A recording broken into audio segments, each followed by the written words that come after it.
All right, good evening, everyone. Or, sorry, I guess good morning, afternoon for many of you. My name's Phil Gallagher, and I run Thraben University. Today we're going to be streaming with some Death and Taxes. This deck list is not one of my own deck lists. This is a donation deck list. So thank you very much. I hope the pronunciation of this is correct. I believe it is Jerry. Thank you very much, Jerry, for your donation, and we're going to get to see some neat things today. So taking a look at the deck list here, a lot of this is sort of stock D&T. With the exception of the stuff in this pile, most of the base here is strong and solid, as well as stock. The third Recruiter of the Guard is an option. It powers up the rest of the silver bullets that we see here. So this deck list has Spirit of the Labyrinth, Sanctum Prelate, Crusader, Mangaral, and Palace Jailer as the tutor targets. And the person who donated wanted me to kind of talk about, like, what's the best sort of scenario for each one of these cards. And this is something that I'm going to write an article on some point soon, but I haven't gotten around to starting that yet. So let's kind of just talk about these briefly. Spirit of the Labyrinth is a great early lock piece against combo and control decks. So your Miracles decks, your Grixis control decks, even to some extent your combo decks like, you know, Ant and Show and Tell. This is a great early aggressive beater against them. Spirit of the Labyrinth performs best against blue cantrip decks that do not have creatures.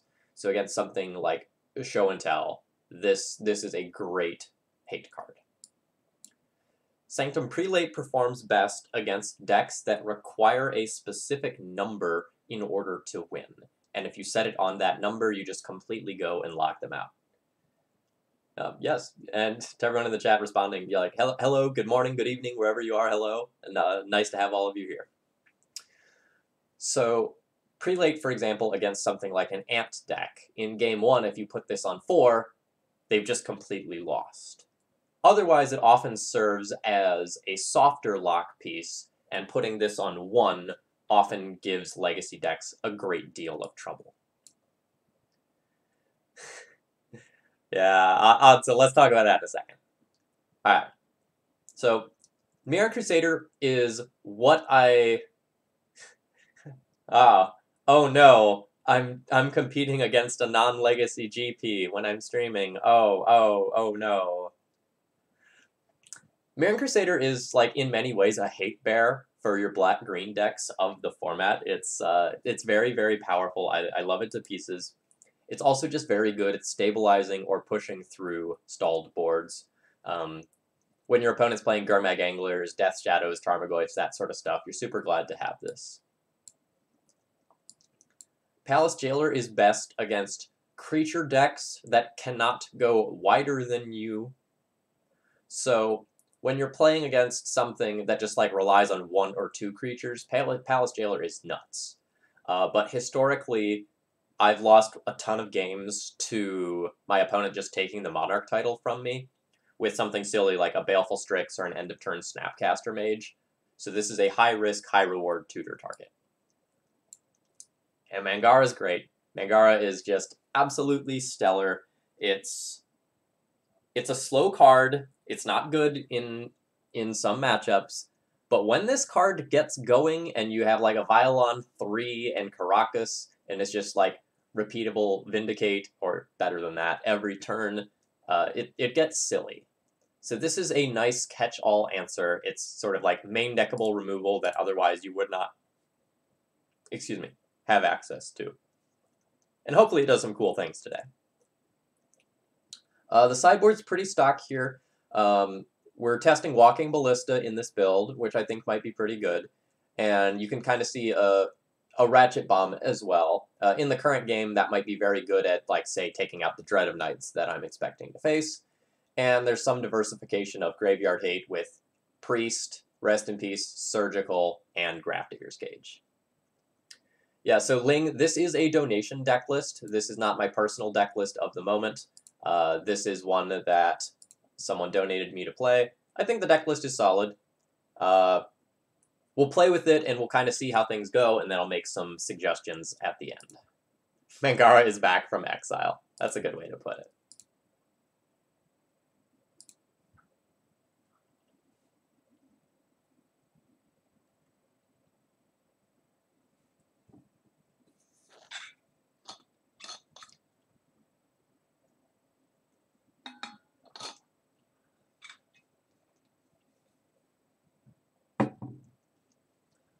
So I intended on starting this stream a couple hours earlier, but last night I had a couple of friends sort of like unexpectedly decide to come to town and crash.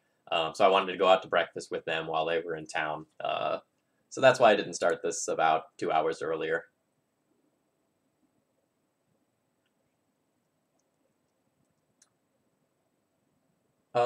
Eric, like some amount of the time that you play Mangara, you just play Mangara as a slow Vindicate, and that's fine.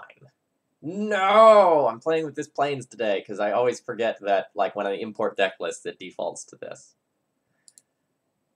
My opponent has mulligan, so I'm just going to go and keep this hand.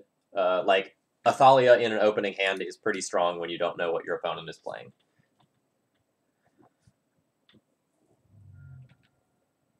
Looks like probably Death Shadow.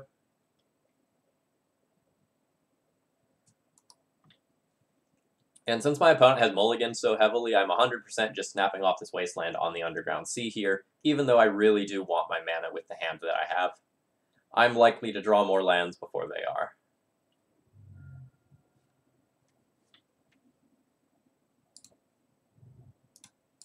Yeah, so this setback very heavily favors me. Like, I have 6 cards to their 3 currently. I have Mom that is super annoying for their deck to deal with, and a lot of late-game inevitability.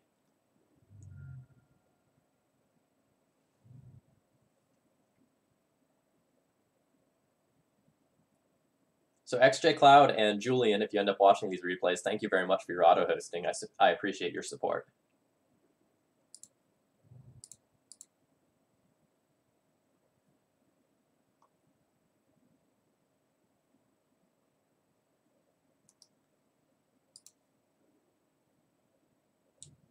So I suspect that might be what I consider a free daze, and by that I mean the opponent probably did not have another land, so that card coming down, like, casting the daze just meant that they hit their land drop, so there was basically no cost to them doing so. That was a fantastic draw. So now I'm likely to go and get Mom on an empty board. Oop. Opponent has played an untapped Watery Grave for some reason. Unsure why exactly. Maybe something like a Spell Pierce. I don't know. Alright. I don't know that I love that Brainstorm. Like, the Revoker itself isn't really threatening. So why Brainstorm there instead of waiting for your turn? You're already pretty far behind on tempo, so don't you want to avoid being Brainstorm locked?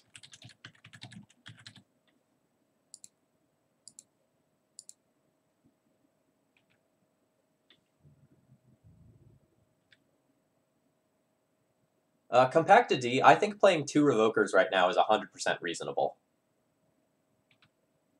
Yeah, see, here's what I talked about with the Brainstorm lock, right? Like, my opponent put 2 cards back on top of their library, they redrew one of those per turn, and now they're Brainstorming again to try to push through those cards. And if they don't find a fetch land, they're just going to be stuck with mediocre cards for a long time. Alright, they did find a fetch land.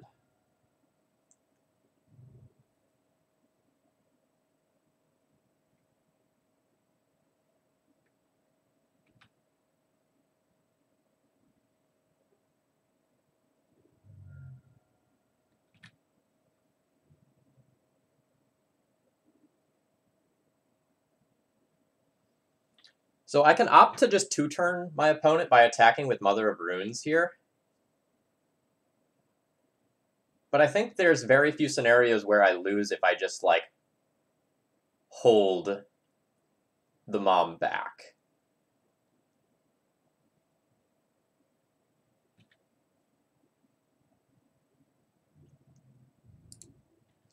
If I attacked with the Mom here and my opponent had, like, exactly, like, Death's Shadow plus Fatal Push, then I'd be super punished for the attack. And yes, Revoker on Street Wraith does work the way that I want it to. If we look at Street Wraith here, it's an activated ability that has a cost, so that is something that Revoker can shut off.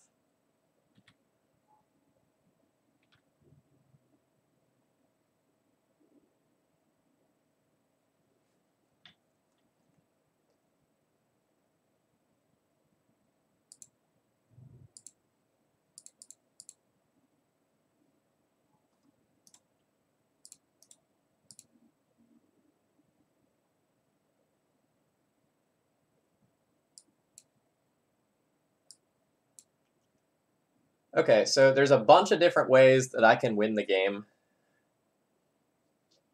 from here. They're all about the same in terms of like percentages. So I think I'm just gonna grab a Wisp here. Like Wisp on Recruiter seems pretty sweet. Although I could also just like grab a Crusader.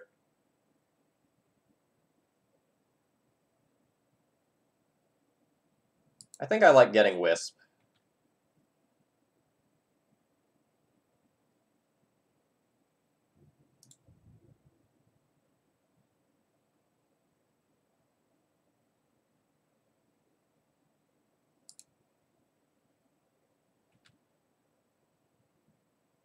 It's possible that attacking there is just correct.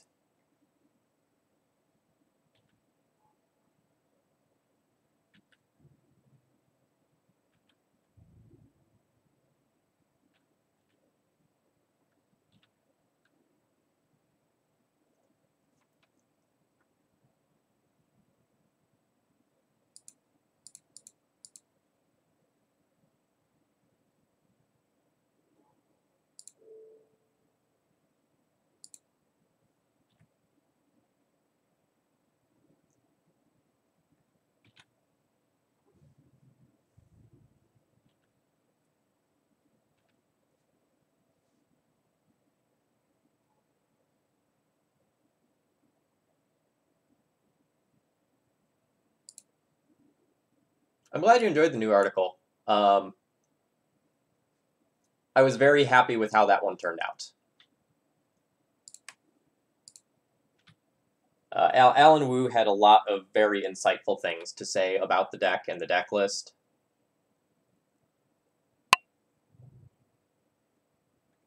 He also wrote a follow-up piece, by the way, for anyone who was not aware.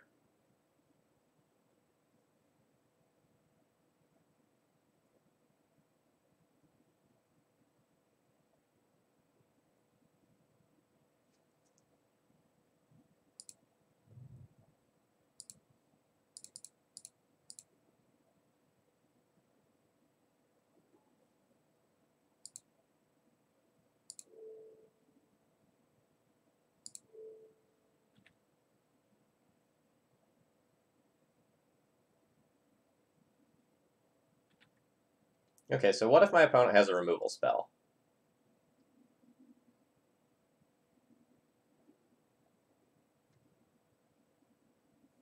If my opponent has a removal spell, they can, like, block Mom, remove Wisp, take 3, go to 1, get Death's Shadow back.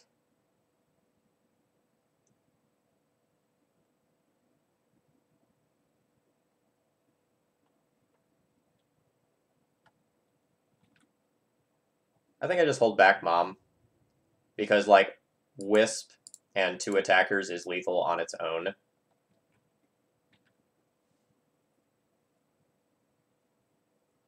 So this just, like, shuts off any outs of removal. Alright. So, we're playing D&T against Death Shadow. I win. So game 1, win via Wastelands. Alright.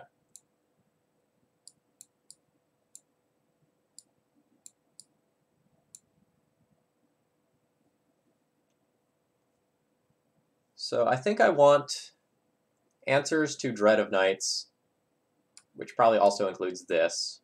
And I think I want to mitigate the power that Dread of Night has to actually go and just, like, lock me out of the game. So I probably want to cut some number of my X1s. Alan suggested cutting Thalia's on the play, which I think I can get behind. And that also means that, like, casting my Gideons and Council's Judgments is more viable. I'm going to have to make one more cut. I'm leaving in the Revokers out of fear of Liliana the Last Hope. And then I should probably either cut my Mangara or trim 1 Flicker Wisp.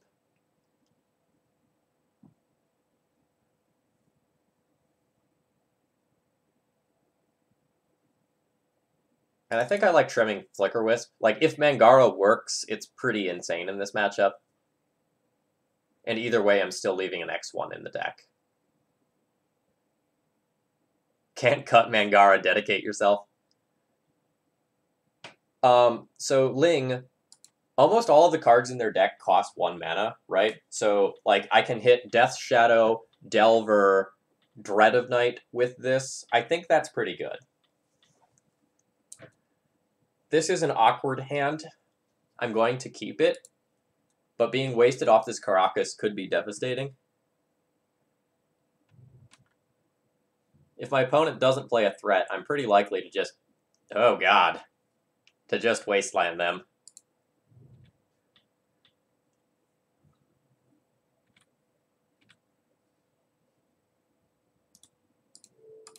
We're doing this in upkeep to play around Stifle to the best of our ability. I know my opponent probably doesn't have Stifle, but it's something that I need to consider. Eric, thank you very much for your continued support. I appreciate it. 6 months is a long time. Thank you for following my content. It means more than you know.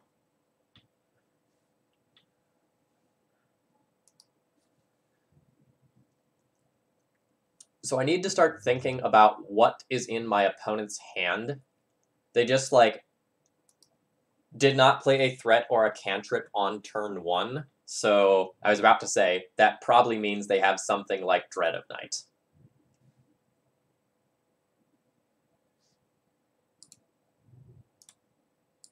And I'm going to fight back on the Mana War side. This game is going to go long now that there's a Dread of Night in play, so I need to focus on sort of like crippling my opponent's resources to keep them from developing properly.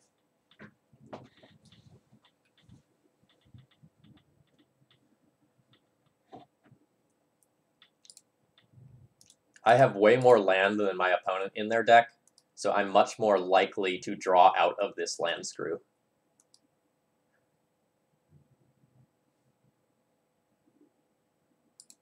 Should we play Mom into Dread of Night, chat?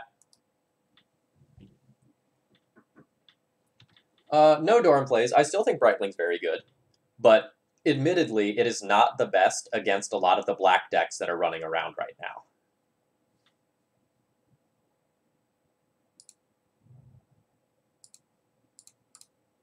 So this can't get Dazed. This can only get Force of Willed currently.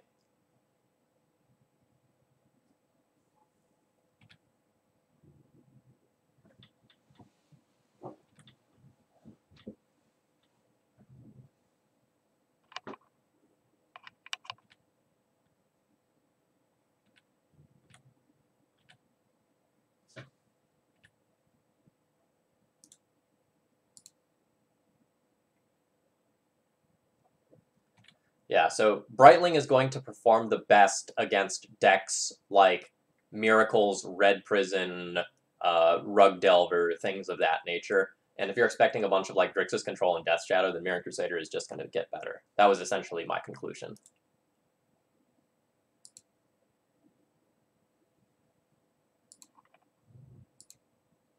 Under normal circumstances, I might consider sandbagging that Dread of Night for a little bit longer.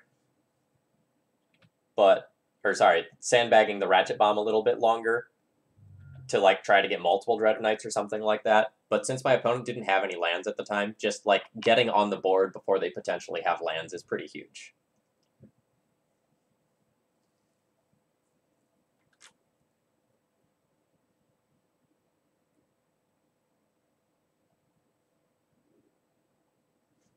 All right, that's a big fish.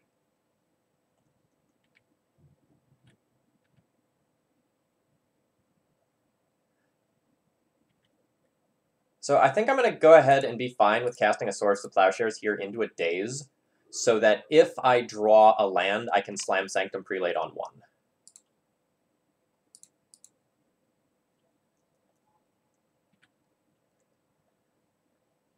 So Eric, in order to make the matchup bearable, they have to play 3 Dread of Nights and 2 Liliana the Last Hopes. That's how they can push it into, like, this is a realistic matchup instead of a landslide. Death and Taxes is very, very favored against them in Game 1 scenarios. So they need to sideboard heavily enough so that they can consistently try to win games 2 and 3.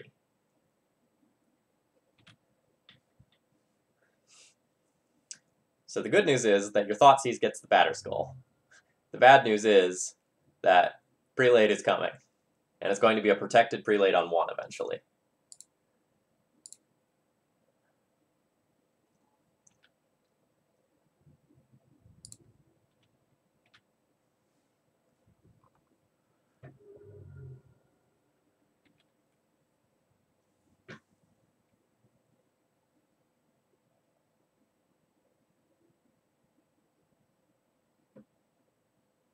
EE for 1.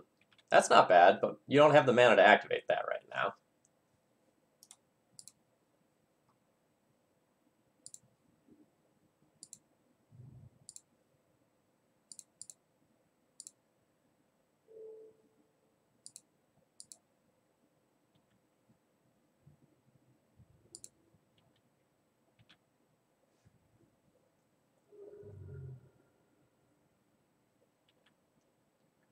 EW Landon, this is not my deck list.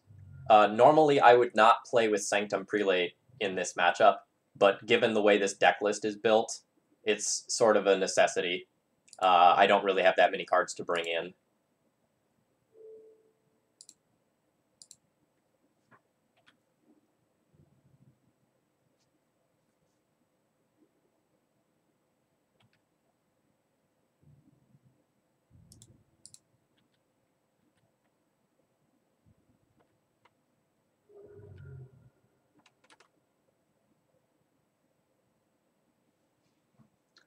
EW Landon, I was on the draw. On the play, I'll probably keep 2.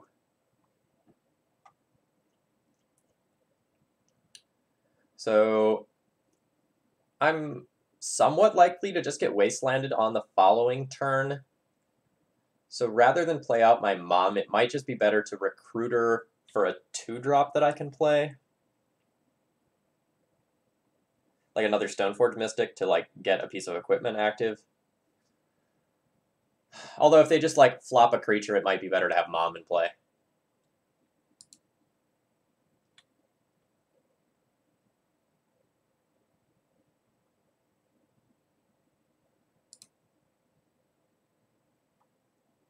This is not a mana efficient decision.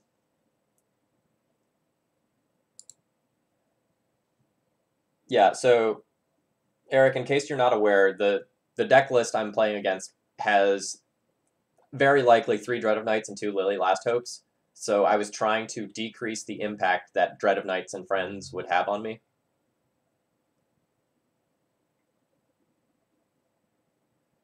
Yep, there we go.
So I should probably just let my Recruiter go. And I probably don't even need to get Revoker for Lily. I can probably just get a Palace Jailer and ride that to victory. Because then that, like, prevents my opponent from going and playing a blocker and, like, actually protecting the Lily.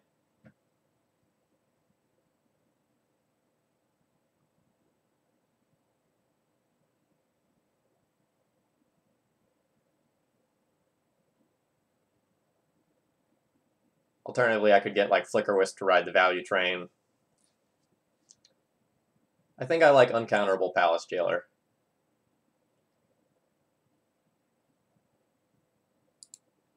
But there are things that can go wrong with this line.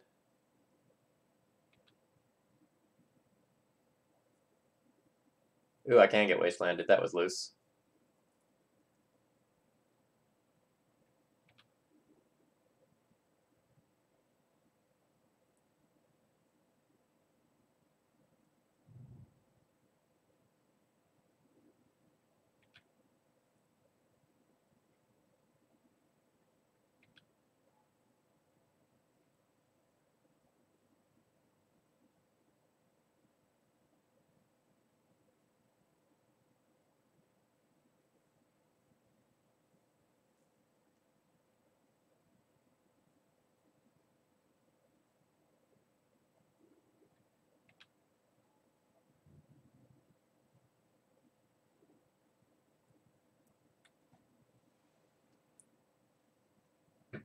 Alright, so I can Flicker without the Angler, attack in, kill Delver with Lily, then intend on Palace Jailering out the Angler.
Yeah, I have Prelate on 1, which is why the game has kind of slowed to a crawl.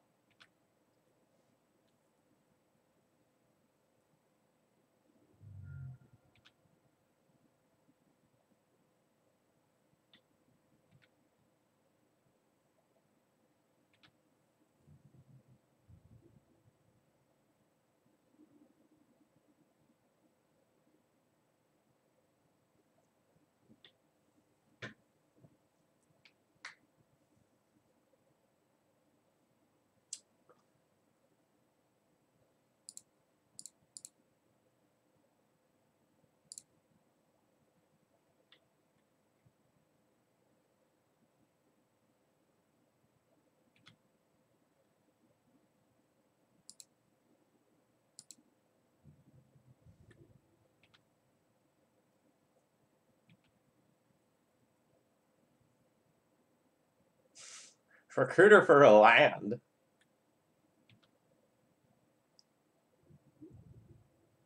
Yeah, so it's kind of hard to tell, like, how much stuff my opponent actually has.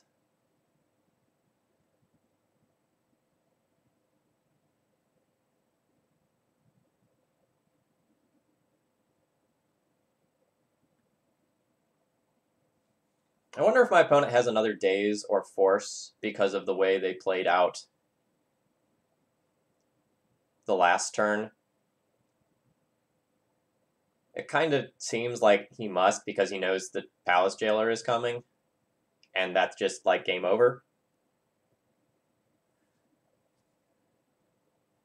So I think I'm going to play a little conservatively and not just slam the Jailer here.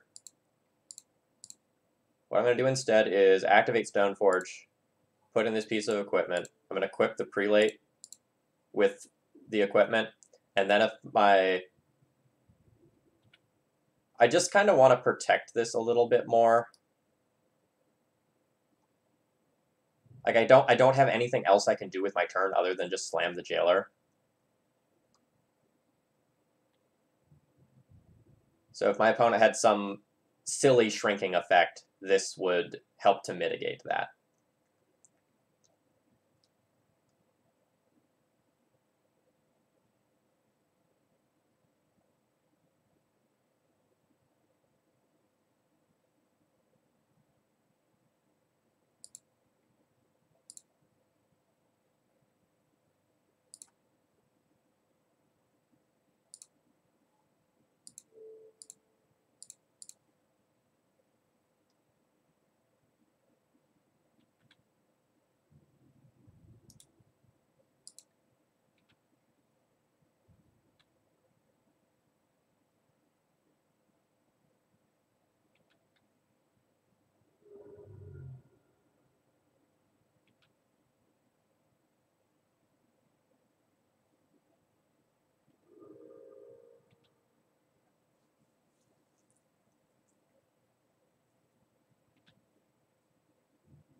All right, so now I can go to equip the prelate. If I pump it twice, it goes up to a 6/7, and so it can just like beat out the angler.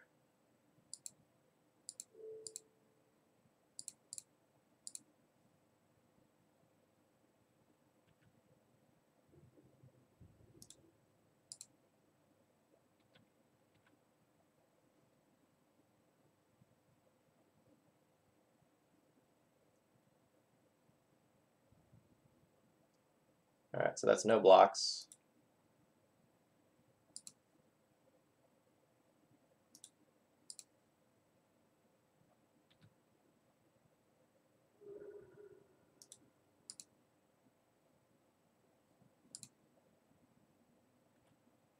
So my opponent is, in all likelihood, playing blue-black Death Shadow, not any more colors than that.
No, he very well might block the prelate. I think he has to, right? Or it's just lethal. So that means the Stoneforge attack is just free.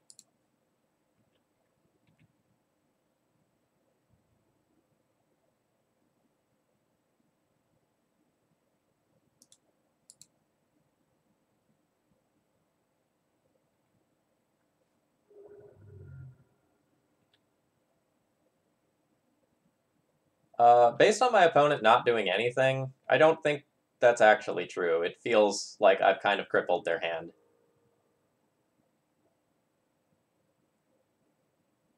Like, they can't Dread of Night, they can't Cantrip, they can't Fatal Push right now.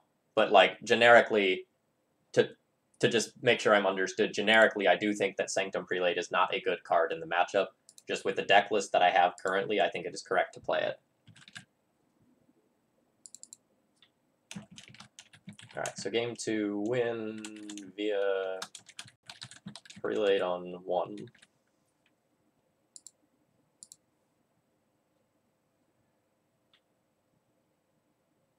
Yeah, like, I assume my opponent's hand was, like, a Daze and a whole bunch of uncastable cards.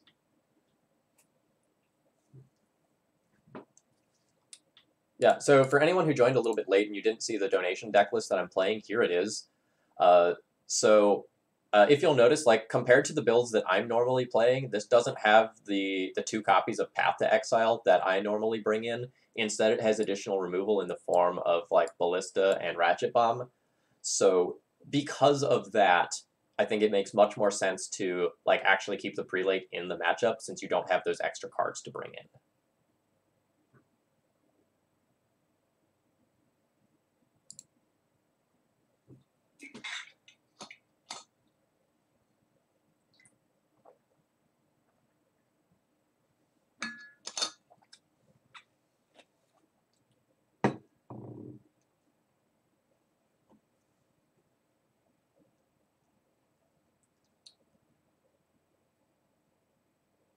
Yeah, Eric, I'm starting to seriously test Ballista. I've seen it do some really dirty things.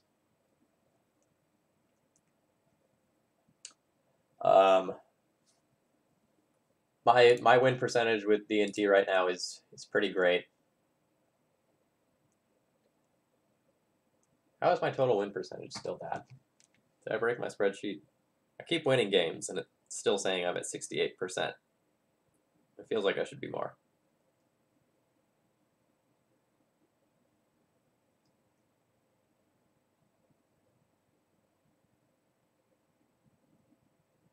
All right, it's like 68.5%. Just hasn't ticked up yet.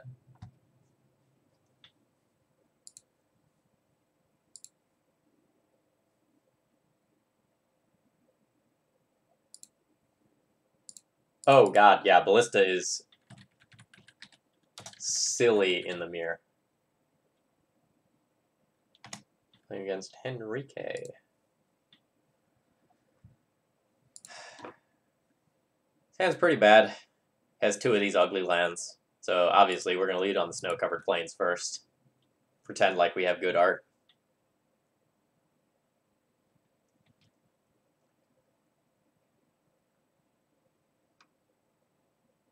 Yeah, so I'm sitting at about 68.5% win percentage right now.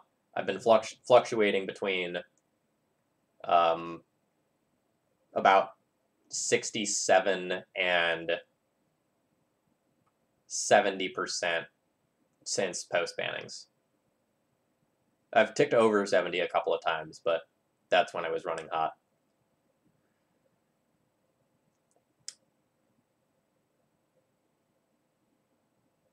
So I think I'm not going to get overly aggressive and just to play the Stoneforge this turn. This is the sort of hand where if I keep drawing gas, I'm going to have more things to do than what my mana can provide me with. So I think taking a turn off to deploy this Aether Vial here is pretty good, even though it's negative tempo in the short term for me.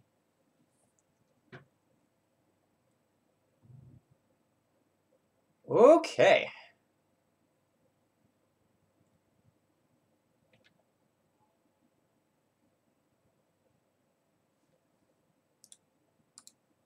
So it looks like we're playing against Eldrazi Post.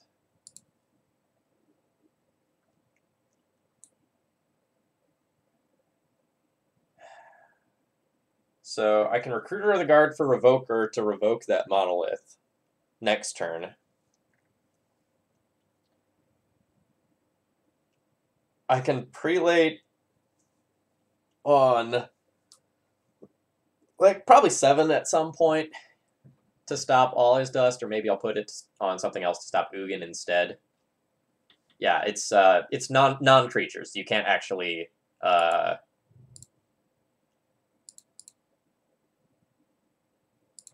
shut off like them casting a big Eldrazi.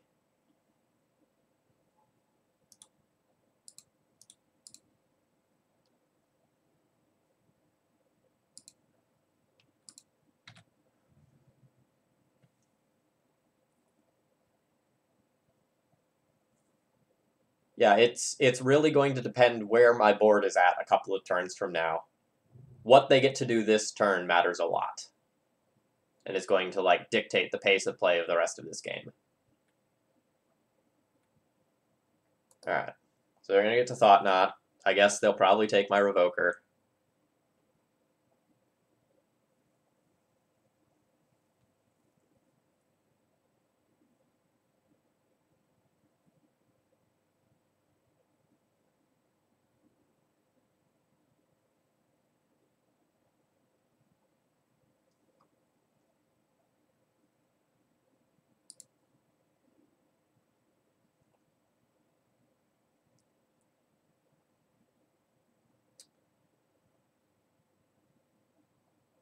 So I can cast a sword this turn, Stoneforge Mystic, get Jete.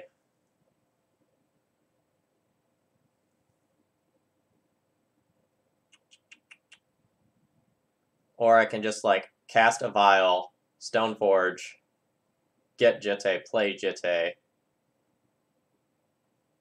with the plan of if I draw land, ticking Vial up to 3 to put in Prelate on 7, play Batterskull Equip to invalidate the Thought Knot.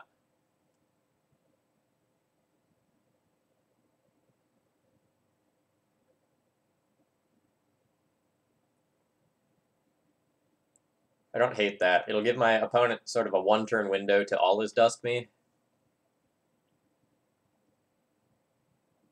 but then sets me up pretty well for the future.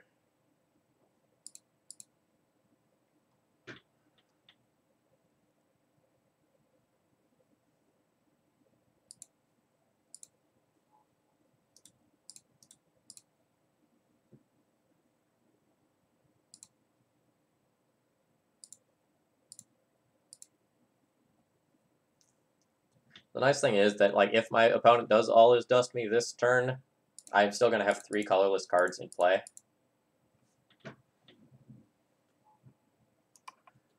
King, we are currently 2-0 in this league.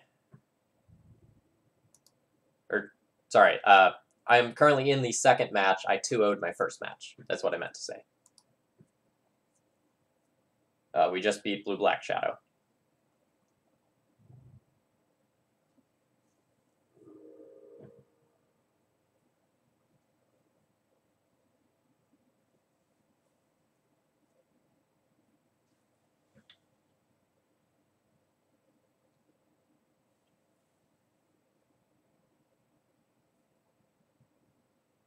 I don't know what a Legacy Double Down is, but if it's 2 Legacy events, that sounds awesome. Have fun and good luck. Maybe test Walking Ballista in your sideboard. That card seemed conceptually very sweet to me. Malamujo smoked the ever-loving hell out of me with it in the Legacy Premier League. 1 event, double prizes? Math still checks out to being 2 Legacy events, so I'm fine with that.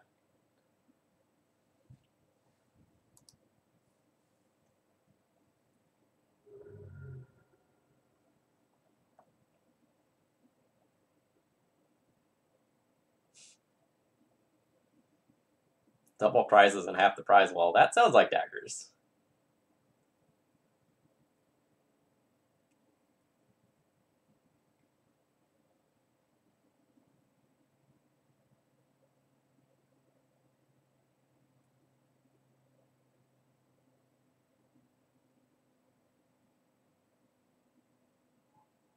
Ooh. So the thought now it'll get my Batter Skull.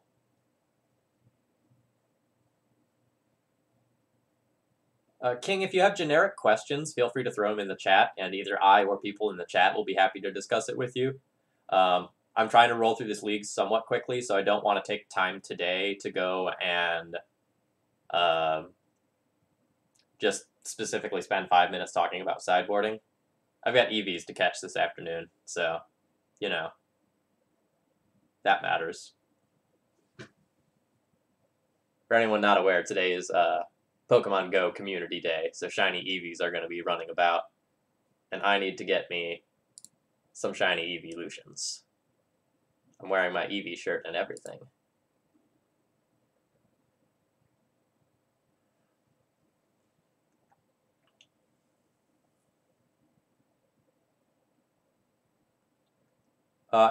Gideon has been pretty good for me. Choose one of Gideon or Cataclysm and play it.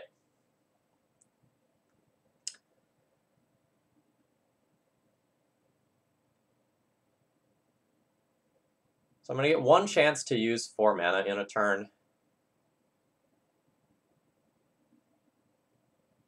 I think that means I want to equip Recruiter of the Guard so that I can get some counters, and then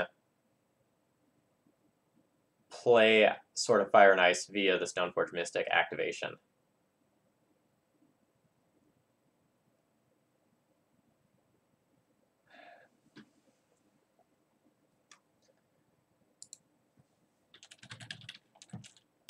All right, I'm gonna take a minute and look at some lists to figure out whether or not I should be putting this prelate on 7 or 8. I think I'm supposed to put it on 7.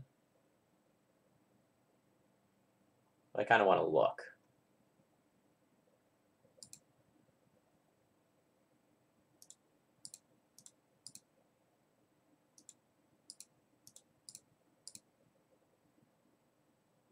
Not that one. So three Ugin main deck. in this list. No All Is Dust.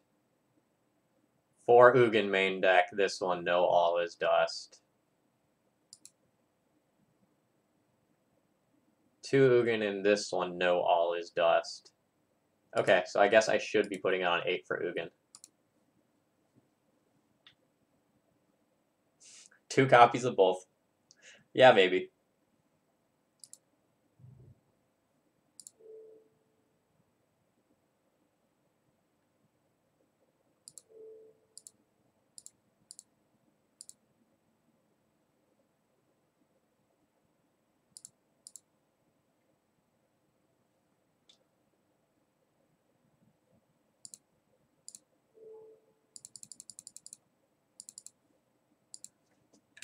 I'm just confirming that Ugin costs 8. I'm like 95% sure.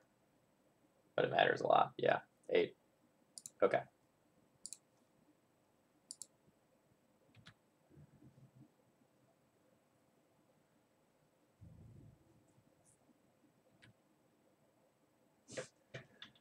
All right, so King, fun-filled trivia fact. I've actually played Trading Post competitively before.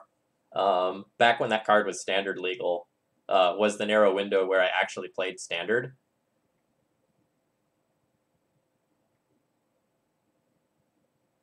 Am I getting All Is Dusted? Because I'd be super sad. Yep.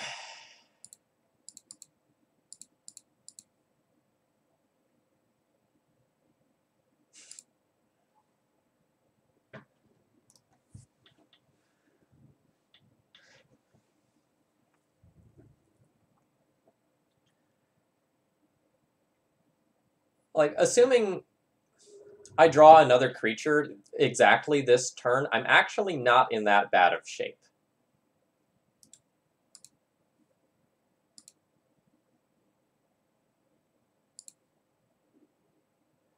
That will mean I'm dead.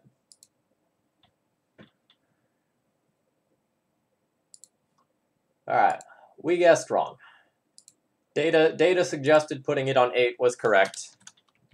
Play pattern seemed to suggest that putting it on 8 was correct, and we lost. I have no regrets. Alright, so game 1, loss. Put Prelate on 8. Got All Is Dusted.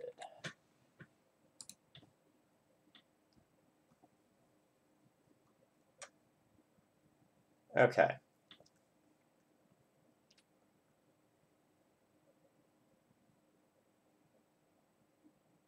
So I definitely want these Council's Judgments. The Ratchet Bomb's probably justifiable. The Ballista and the Gideons are maybe. And the Pithing Needle's probably good. The Ratchet Bomb's kind of awkward, but it can deal with, like, opposing Pithing Needles and Sorcerous Spyglasses. I don't know if I'm going to bring that in for sure, but I need to think about it.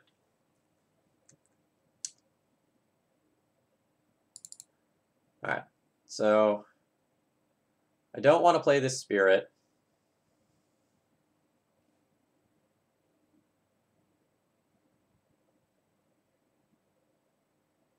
The Prelate's awkward, but I'll probably still keep it.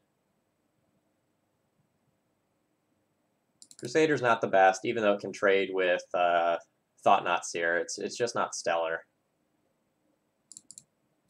Maybe I won't Ratchet Bomb.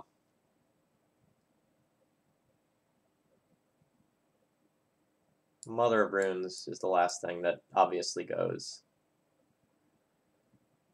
So how do I like this?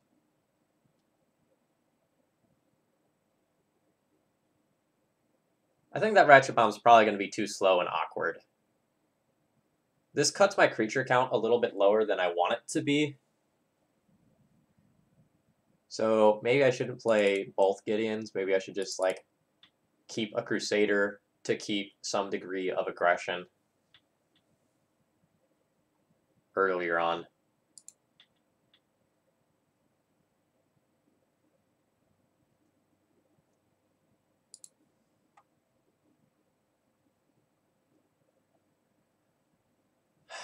His hand has a wasteland and an answer to an early mana rock, but it's kind of do nothing. Is this good enough to actually keep? I don't really think that it is, honestly.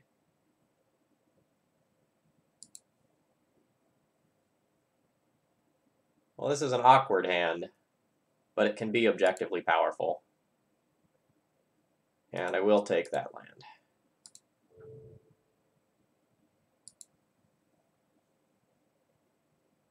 So actually, my opponent is... I've got a Vial. I'm still going to name Human with this, because I'm more likely to Vial in Flickerous than I am to hardcast them.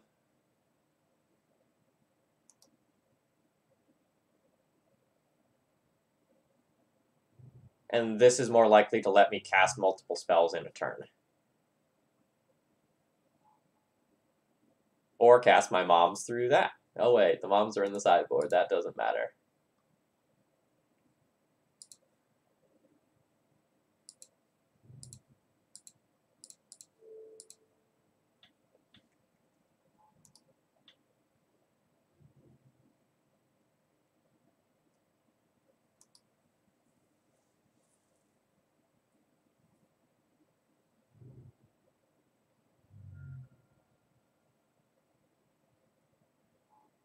The thought not taking my Recruiter here is pretty darn rough.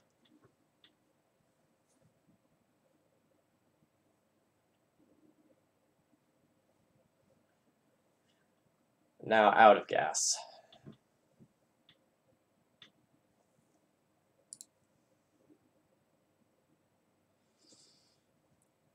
Ugh.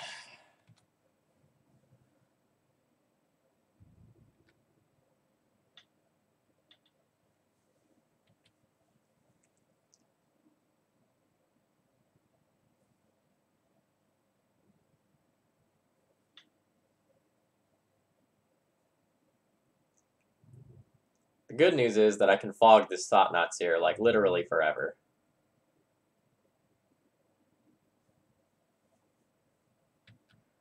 Bad news is there's just another one.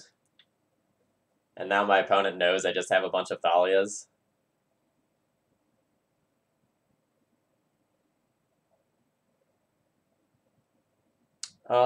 Eric, I think this Eldrazi Post deck is actually way better than people think it is.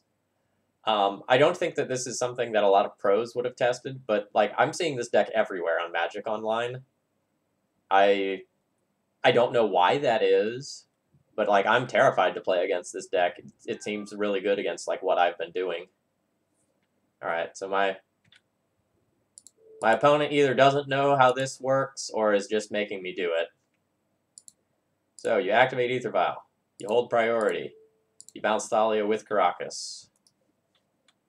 So I have successfully blocked. I'm taking no damage, and I get to go and put this back in, and there's no opportunity in the middle there to go and mess with me. We're going to leave this at 2 in case I... That's frustrating. I was about to say, in case I need to keep fogging because I don't draw 3-drops.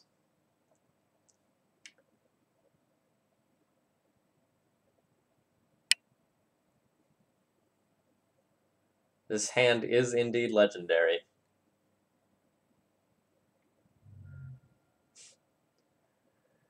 Yes, E.W. Landon is one of the trophy leaders at any given time. I don't know. I think he's ahead of Lewis right now. You know, he can... all right. We're done here. Actually, maybe not. I'm going to hope that my opponent is bad.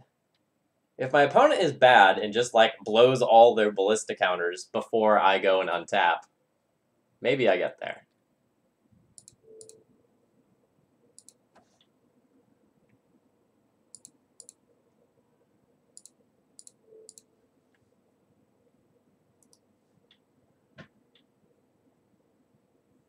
Uh-oh, opponent does not appear to be bad.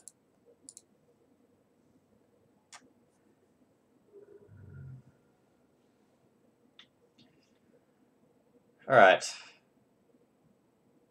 This Vile on 2 thing is not going to work. I think I'm going to need to draw something sweet at 3.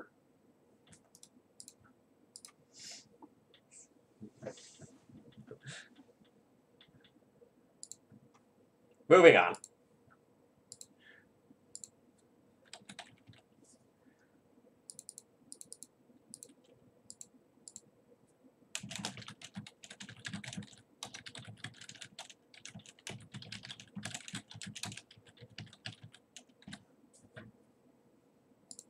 Let's not even let that one faze me.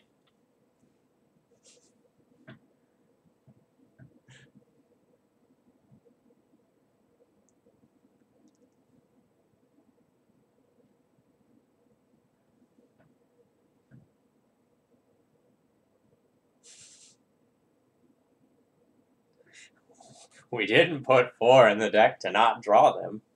Yeah, you put 4 of all the good cards in there, right? You put 4 Delvers in your deck, because you always want to have Delver. Thalia works almost the same way. I'm going to grab a drink of water while I'm queuing.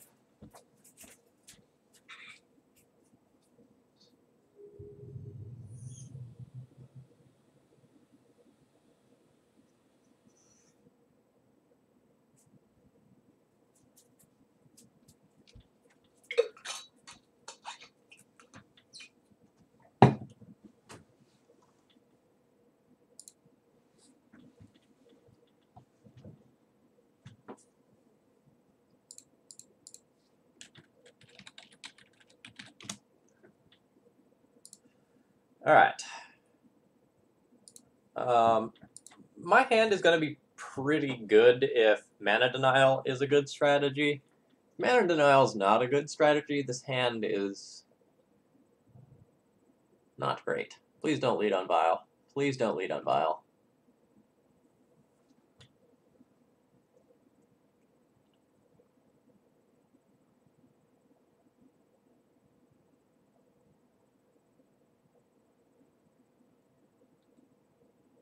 Ooh, I get to lead on Vile.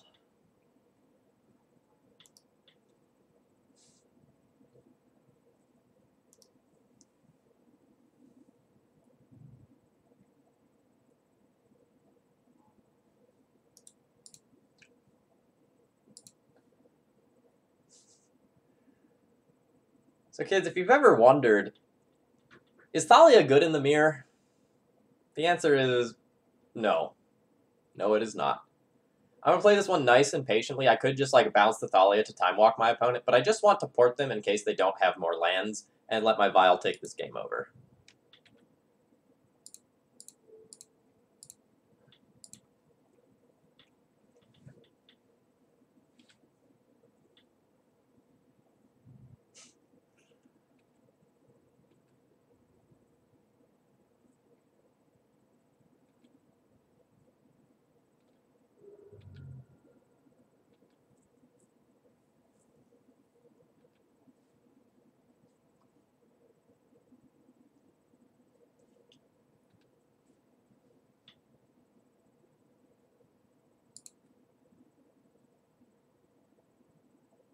And my opponent chooses to not port me.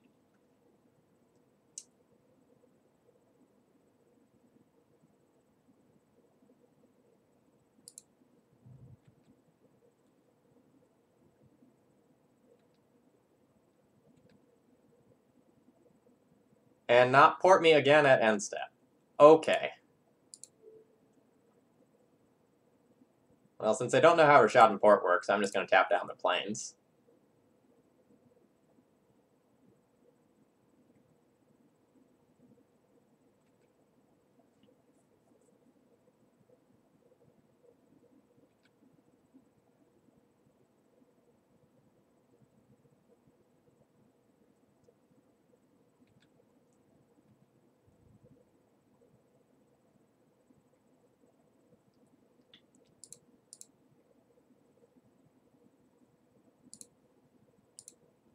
So I'm putting in my Thalia here, not to block, but I'm putting this in here so that if my opponent has a spell and I bounce the Thalia, they don't get a chance to just play a Vial for 1 mana, for example.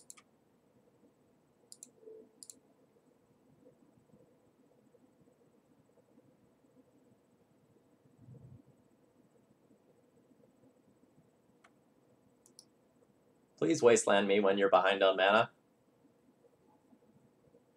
Hey, there's exactly the sort of thing I was talking about.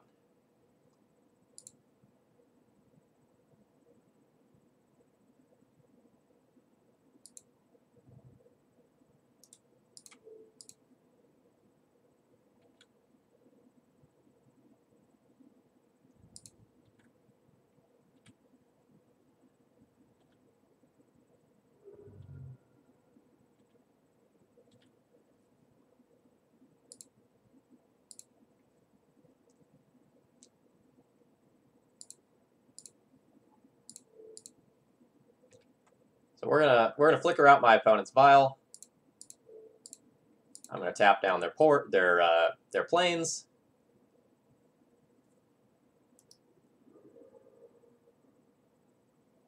And I essentially just get a Time Walk.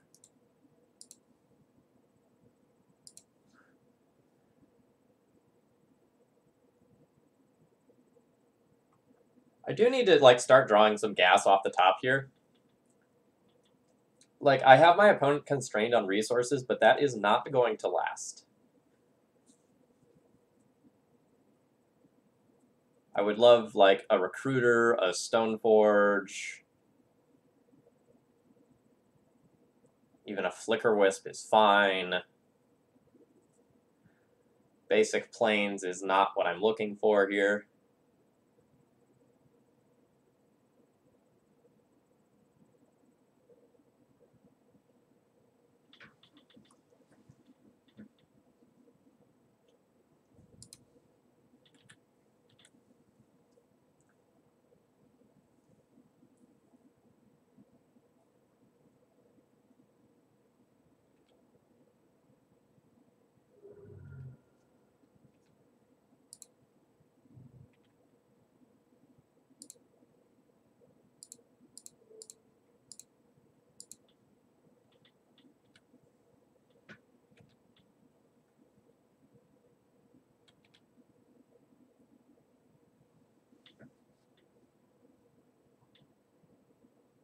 Okay, now we're talking.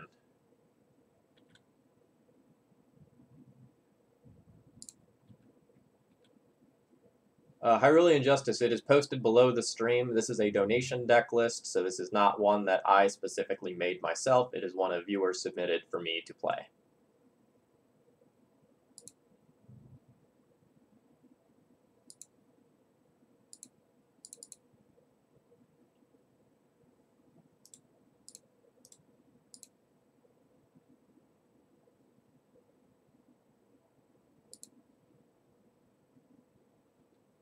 And while my opponent can't source the Plowshares to disrupt this, I'm going to go ahead and just queue up another Recruiter trigger. It's pretty likely that I just win this game via aerial aggro.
I think I want to offer to trade Thalias with my opponent, since I have this Swords to Plowshares in my hand.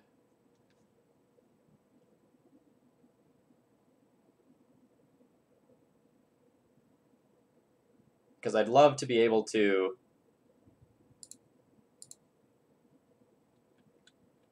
like hardcast Flicker Wisp, target Recruiter, get another Flicker Wisp, end step Recruiter. Yeah.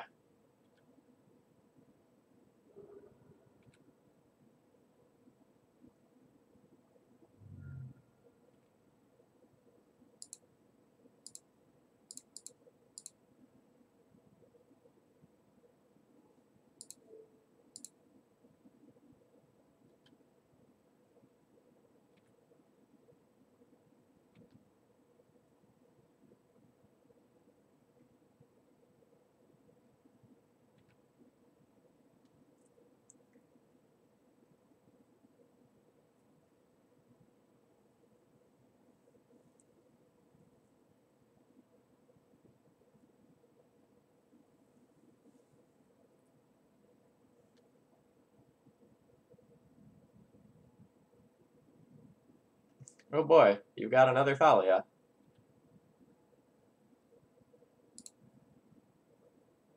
So I think this is just a time where I leverage how far I am currently and just like use the last Flicker Wisp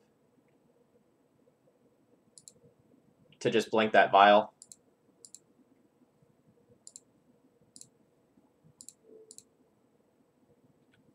And port them.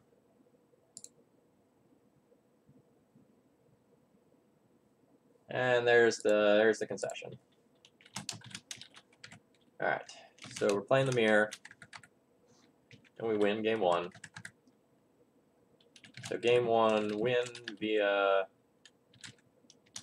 Recruiter Wisp Vial. Opponent's hand was also probably exceptionally bad. I'm just gonna like pile up things that I might want, and then we'll figure out like what I'm actually gonna look like for these games. So I don't want Thalia. I don't want Spirit. I don't want Prelate. And I maybe don't want Crusader and Jailer. Jailer on the draw is pretty loose. The Ratchet Bomb's super awkward because like we're both going to be playing heavily to the board, but it is just another removal card, so I don't really know how I feel about it here.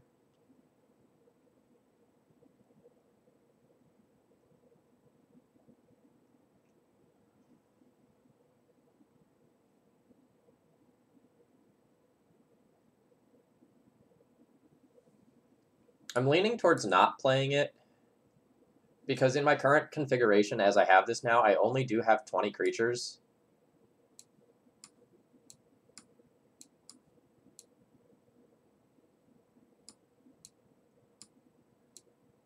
I guess closer to 22 with counting Gideon as a creature.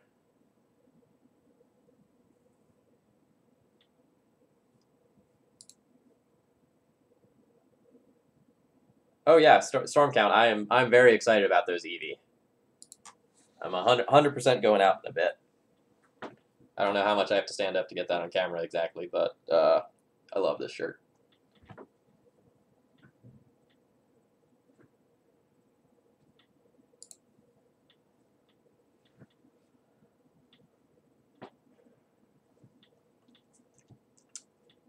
So if my opponent leads on Mom, his hand's great. His hand's not exciting in any way. Like I don't have a Vial, I don't have a Stoneforge, but I have Recruiter of the Guard, and that card's pretty important to the matchup. This is probably a keep, but it's not a strong keep. His hand is a little reliant on some things off the top.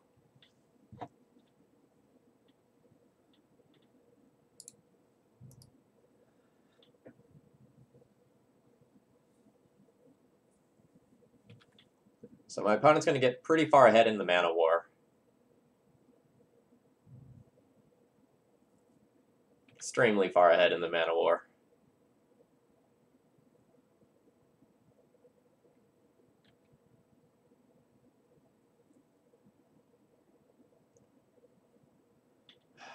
So I think I'm gonna not play the Wasteland and Wasteland my opponent. I'm just gonna play out another Plains in case my opponent has Mother of Runes. I really don't want that active on the current board.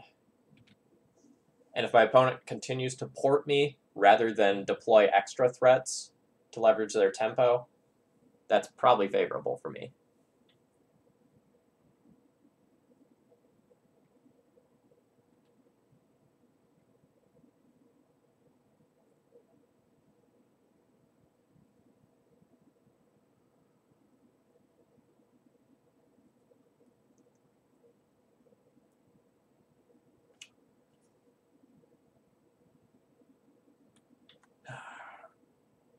Now I think I want to Wasteland before my opponent can hold up Flicker Wisp and invalidate my Wasteland.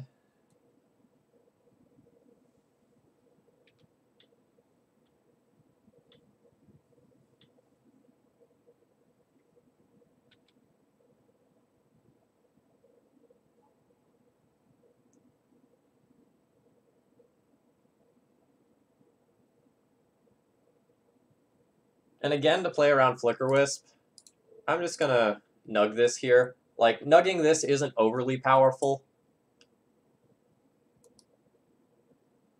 That's just a misplay from my opponent. They should have accepted the 2 life from the Swords to Plowshares rather than, like, nuking my graveyard. That's not going to do anything. I don't think my opponent is particularly experienced in either Legacy or the Mirror.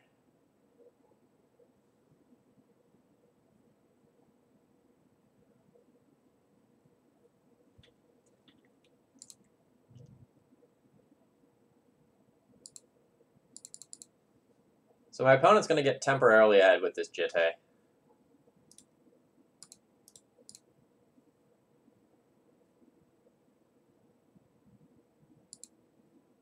But I've got a Revoker.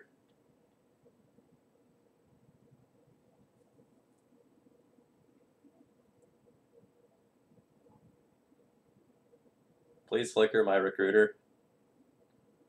Okay, so that's just an actively bad play. Flickering out one of my lands just gives me an extra mana. So now if I have like a Swords to Plowshares on their end step, I can cast it, whereas I wouldn't have been able to otherwise.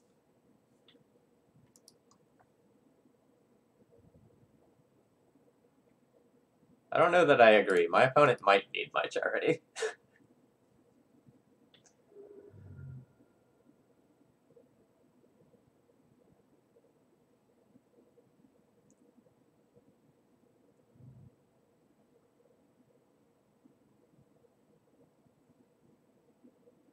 So unfortunately, I can't make 2 plays this turn. So I'm just going to have to revoke Jitte and then port. But my options get pretty good on the following turns.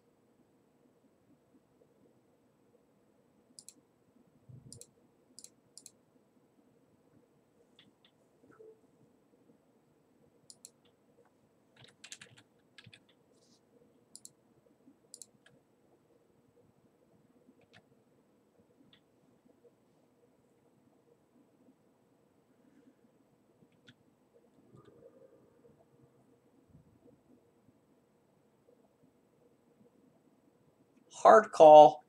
My opponent doesn't have a 3-drop.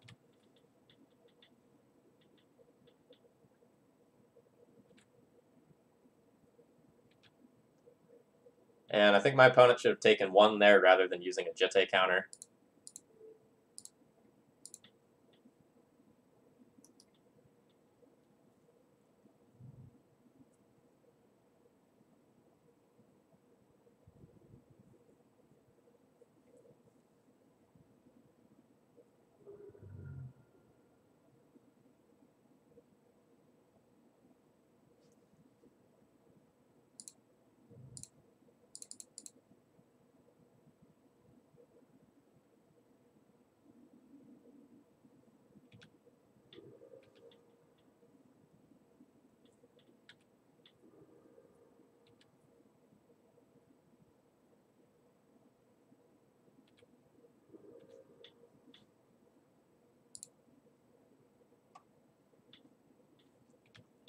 All right, so my hand is pretty full of gas.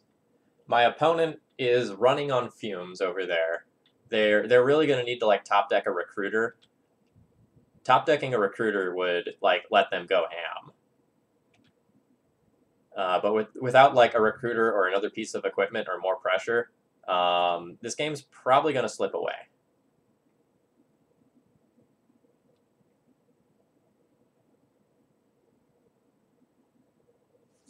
So the question I need to ask is like, how much time do I have and how do I want to use my turns?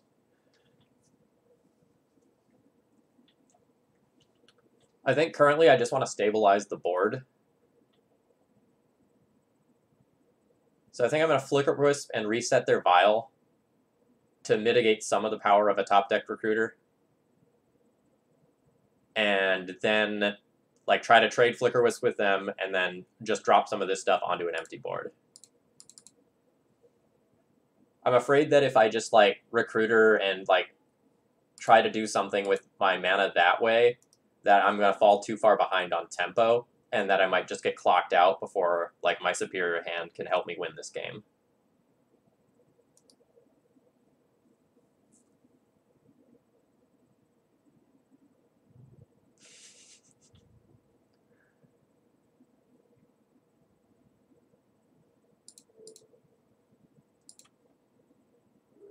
I accept the trade. My opponent can double port me. A Brightling. That's pretty good in this spot. Holy fucking shit. My opponent didn't port me? That is so good for me. My god. That means I get to cast this Gideon. So I get to Gideon 0, create a chump blocker for Brightling, and then my opponent is going to like have to figure out how to deal with this Gideon while I'm deploying all these other cards, and I have a Needle for like Vile Brightling or a top deck piece of equipment.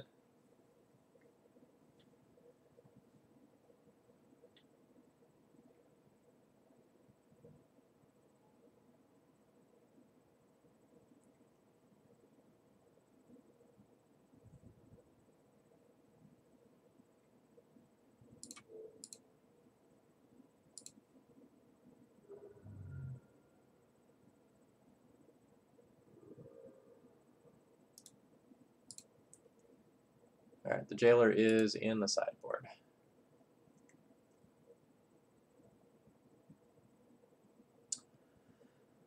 So how do I want to do this?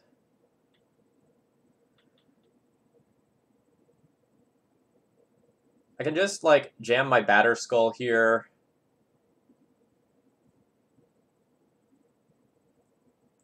I can just get a Flicker Wisp and Pithing Needle something. They wanted to hold up the bounce ability for it.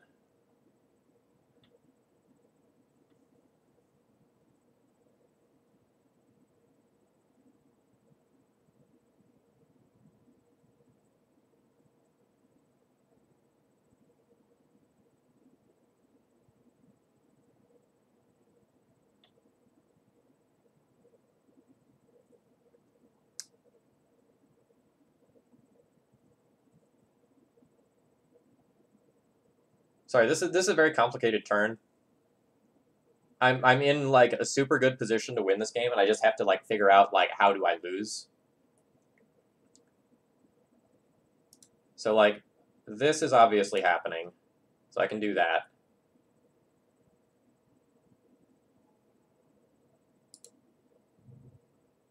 Do I have Sword of War and Peace in this deck? I do have Sword of War and Peace in this deck.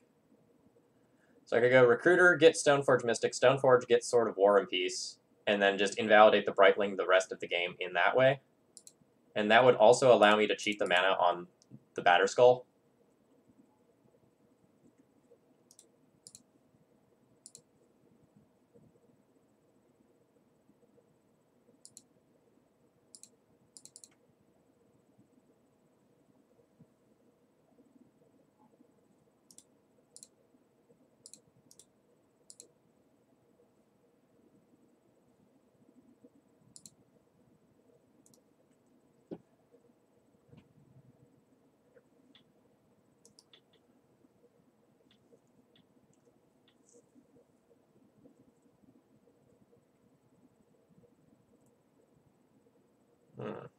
Mom's pretty good. I just would like to point out that my opponent did not give Brightling Vigilance, which is probably going to be super huge, because I'm going to, like, super punish them for that.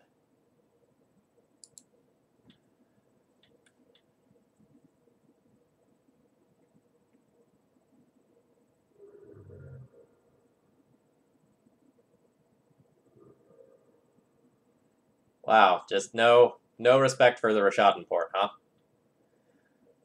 Okay, so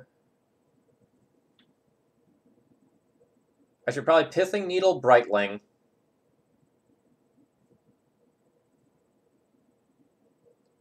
Then my opponent can't just, like, bounce, put it back in, and block. So I'll cast Pithing Needle and see what my opponent does. If my opponent doesn't do anything, then I just, like, put Sword of Fire and Ice on Recruiter and wreck them.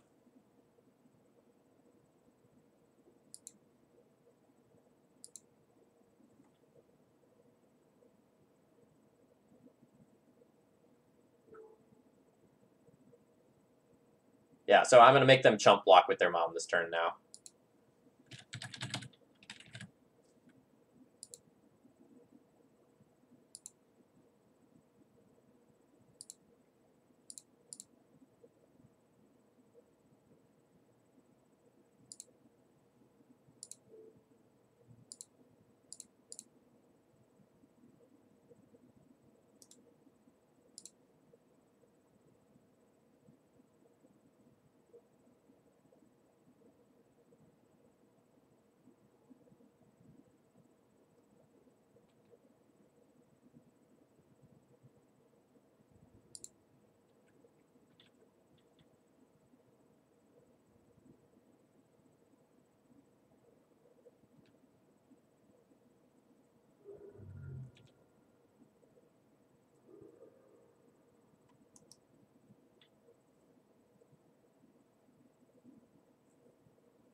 Another mom.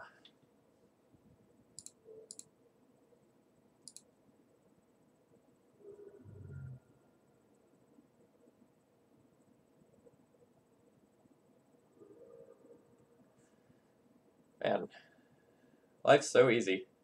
So easy.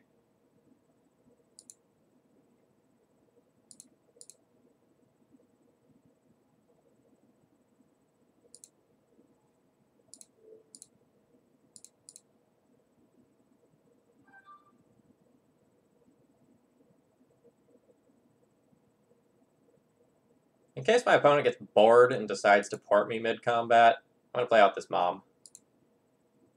I'll gain one less life, but I don't think that matters in this game.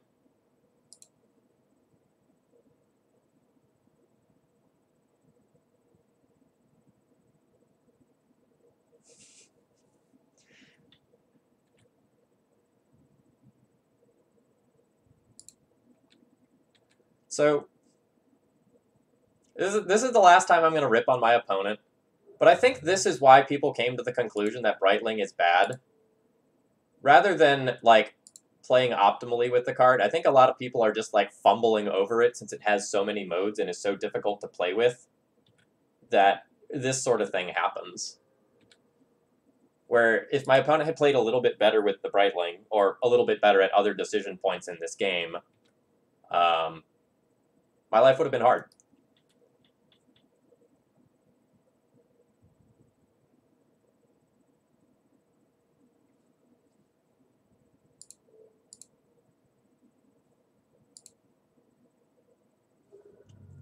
No, we haven't Mangared anything yet. God, just still absolutely no respect given to porting me. So, guess that means I'll just get a Jitte too this turn.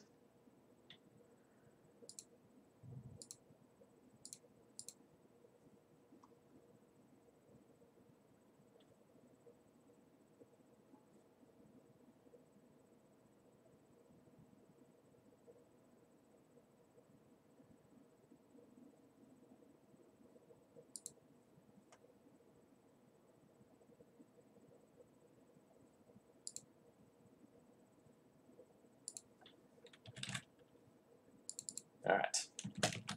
Game 2. I'm just gonna write opponent punts. I think that that sums up things.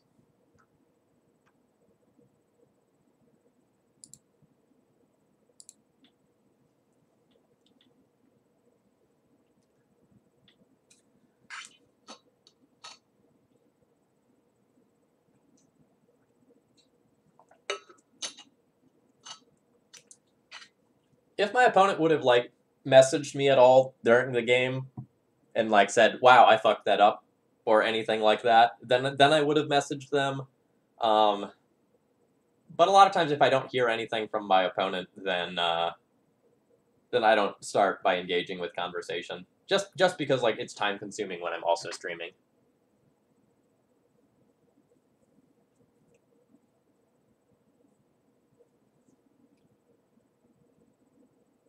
It's like for a lot of people, Magic Online is a place to learn, and like the opponent might just be someone who has like borrowed D&T online from like a service like Card Hoarder or not Card Hoarder, from like Mana Traders, and they're just like trying it out. So I don't necessarily like want to like harp on someone to their face and say like, hey, you messed up a lot. If you want to learn from it, here's the place to go.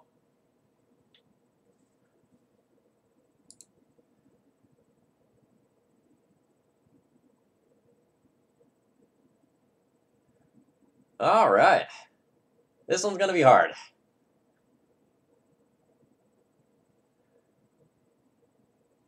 I'm gonna give him a moment to get out of the stream. So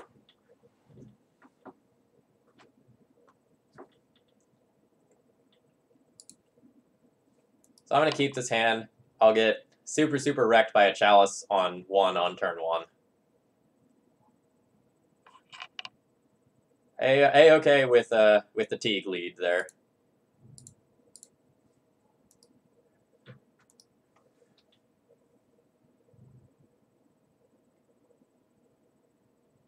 Ooh.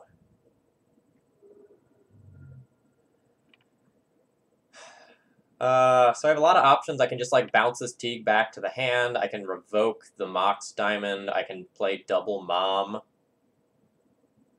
I think I like play double Mom and then revoke on the following turn. If I draw... Oh, no, I should probably just revoke in case I don't draw a land. Because I'm 100% getting wastelanded.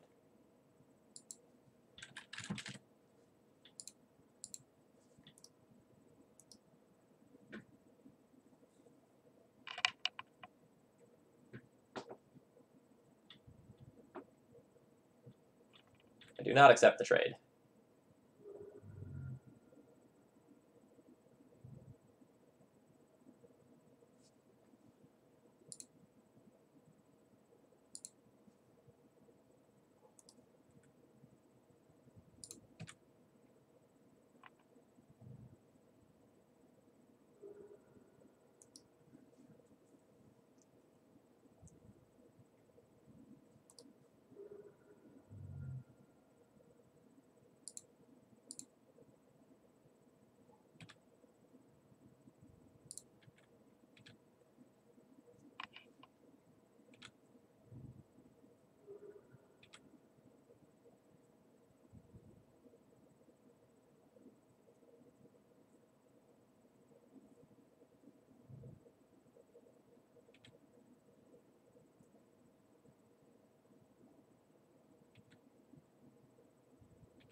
Yeah, we're taking our sweet time this game. This one's not going anywhere fast. Okay, so I can just like wasteland this Maze of Ith so that I can start attacking, but I think I'm probably way better off to just like Stoneforge this turn. Like the threat of like Batter Skull followed up by Jitte, and eventually wastelanding the maze is pretty awesome.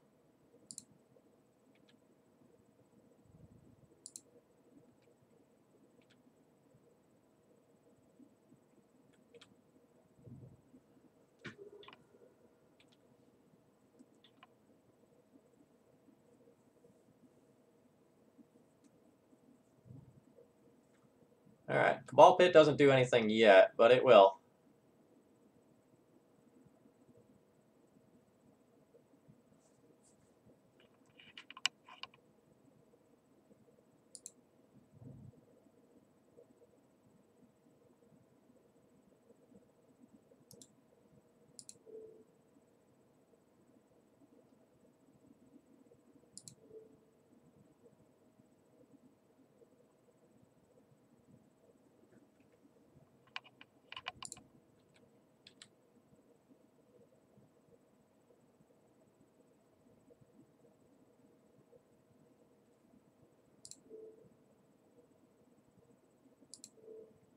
So I'm going to give protection here, but then he's just going to like bounce his Teague.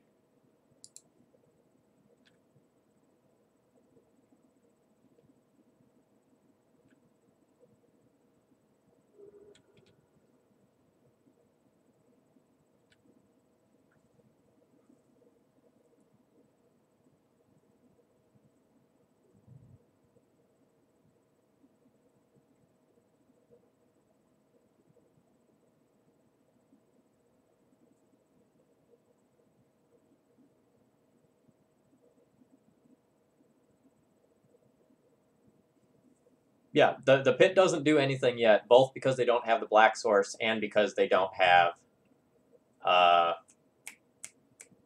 threshold.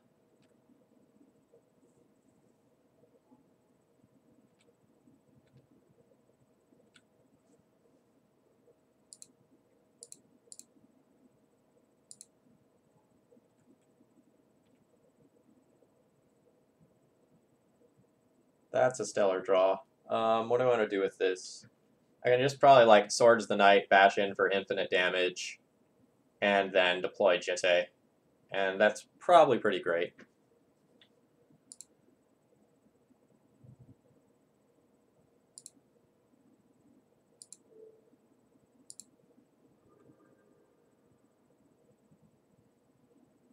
Or actually, I may even want... No, I don't want to deploy Thalia in the face of Caracas. That's dumb. I also don't need to hold this up, so I can just hard cast this to press the extra damage. And I think I can also push one more point with a Mom. I don't think I need to hold up double Mom, given the mana configuration that my opponent has.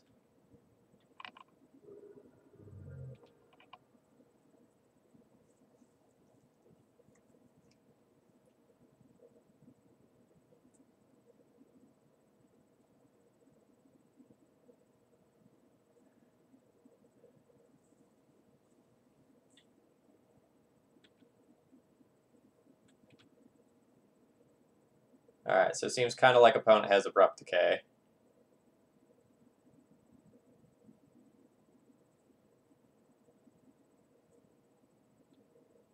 Or they could have nothing. But I probably need to equip the Jitte to something. Like, the upside of that actually happening is pretty huge.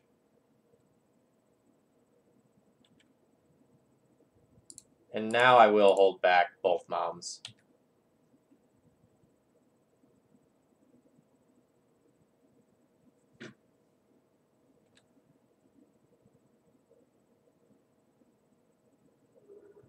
Oh, wow.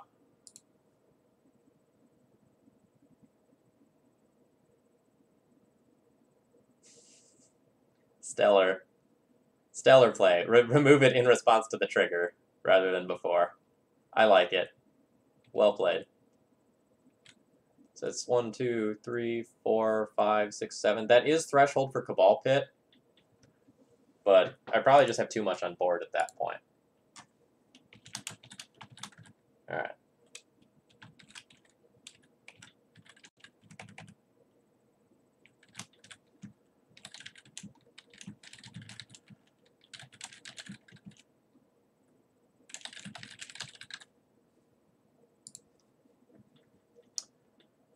So, I probably want Rest in Peace. I probably want some of this big, dumb, fat stuff. And I can consider these cards. I don't want my Thalias. I don't want my Spirit. I don't want my Prelate. That I know for sure.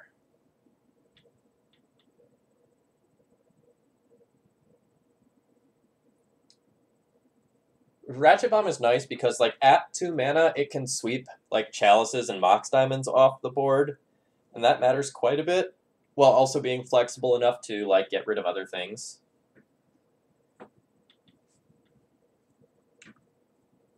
So I think I like that.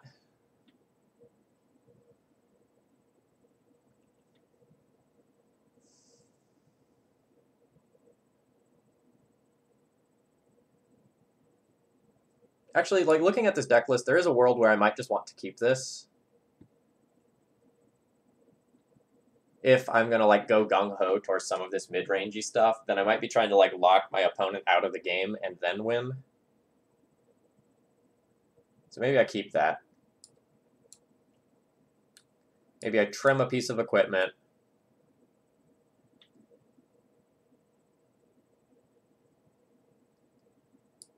Maybe going in for the needle is too deep.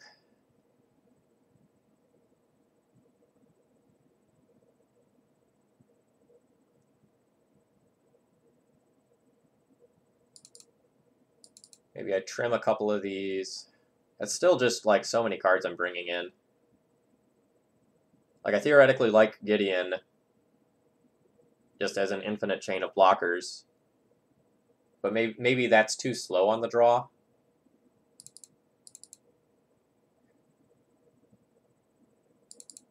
And maybe I should just do that instead.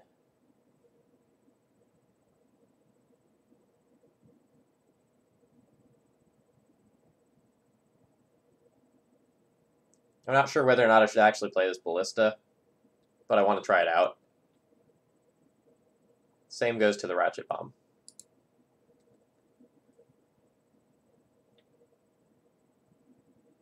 Hey Shiv, welcome. Alright, this is a hand with a rest in peace, so I'm going to keep this.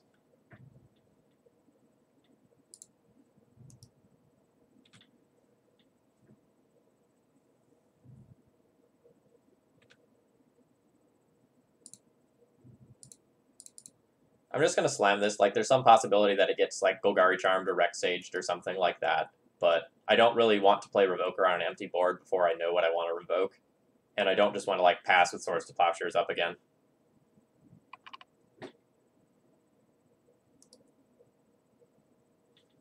Yep, so I traded that card for a sweeper. So I'm fine with that. Okay, Knight. Knight is not going to make it around the board. I can tell you that much.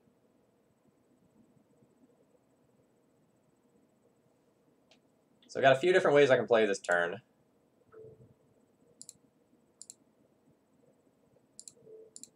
But I think I like sniping this guy and then going on the mana denial plan and just nugging the Mox Diamond.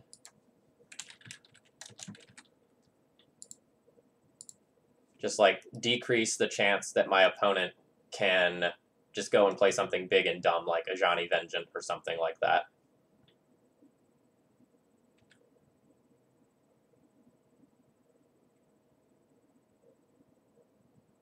Alright. The Revoker has been Punishing Fired. See if your last card's a land. Last card was Abrupt Decay. So I traded my Flicker Wisp for a Decay, and I also got rid of a Mox Diamond at the same time. That seems like a good deal for me.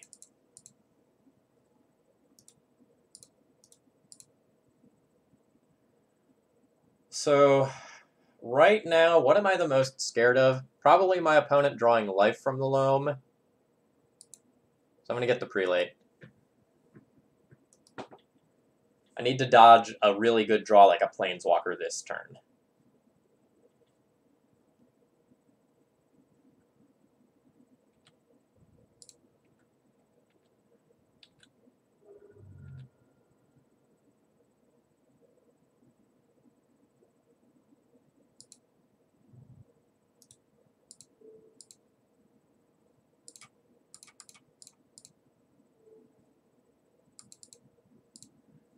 So I preemptively took out the Cabal Pit, so no shenanigans could happen.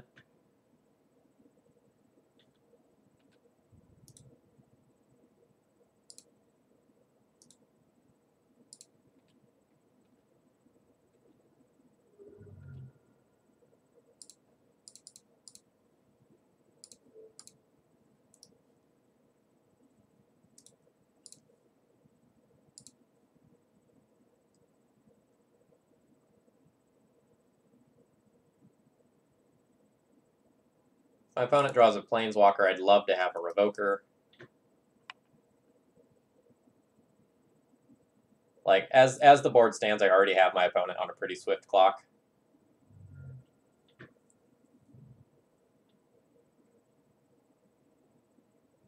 A Vindicate. Okay.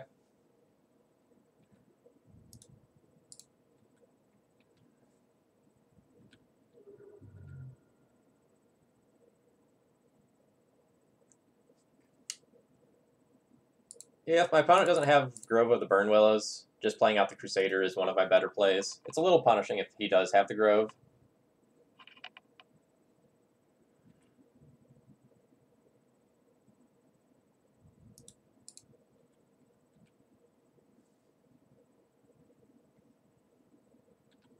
Yes, admittedly, I am drawing very well.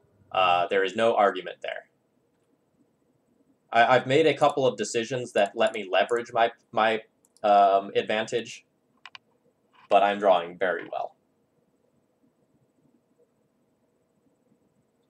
All right, so I am presenting lethal. Opponent needs to have something here. Ooh, Vindicate the Sword. Still in it.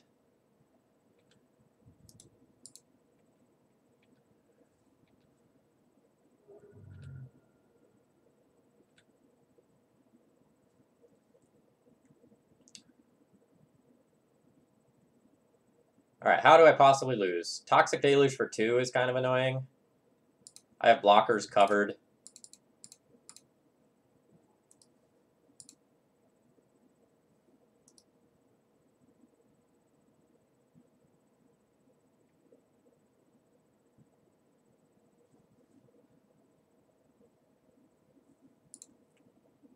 That was a fun one.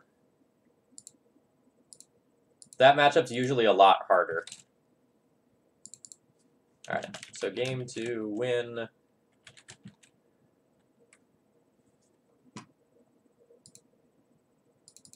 Game 2 win with Prelate on 2, and really opponent being behind on tempo.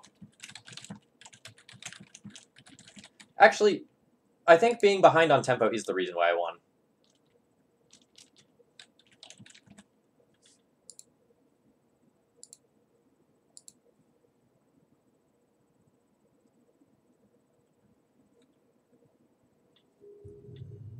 All right, last game of the league.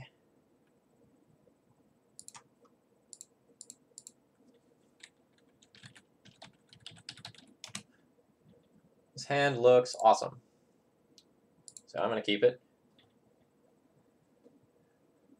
I'm hoping my opponent plays like a non-basic on turn 1 and just like ponders or something stupid, so I can like Wasteland and second Ether Vial. I would love, love, love that.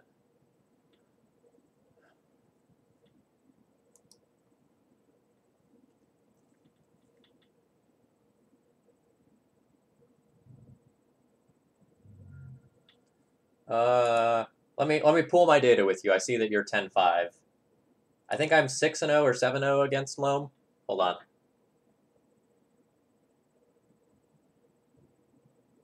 I think I'm 5-0 against Loam post banning. But I'm probably way better than the average D&T pilot. So like for the average D&T pilot, it's probably like way closer to even. Yeah, I agree. The impetus is on the D&T player to play better than the Loam player. 100%.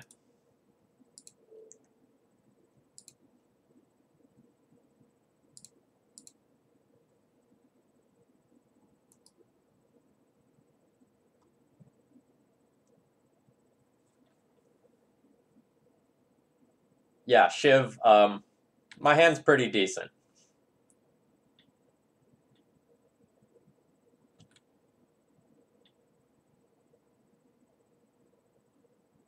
Yeah, Loamer Boy, I agree with you. I think the D&T and Loam matchup has so many moving parts and it's so intricate that it can be one of the more complicated games of Legacy that you play.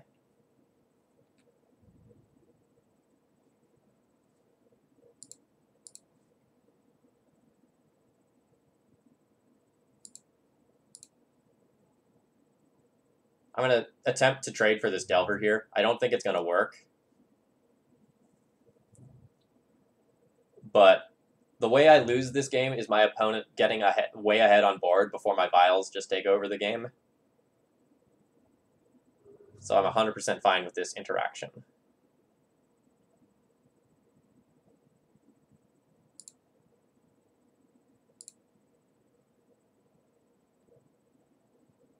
That's really good.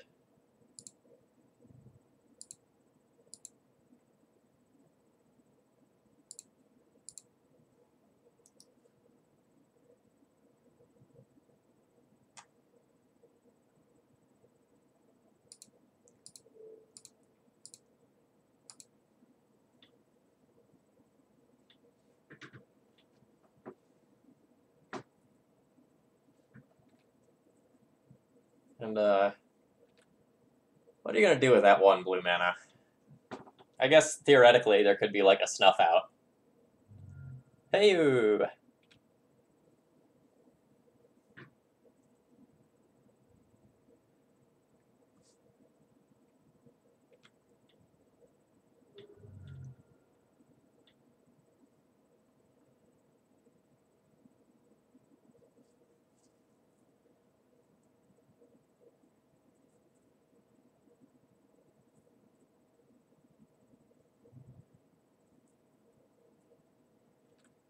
Oh, opponent, I'm so past needing those lands. Don't you worry.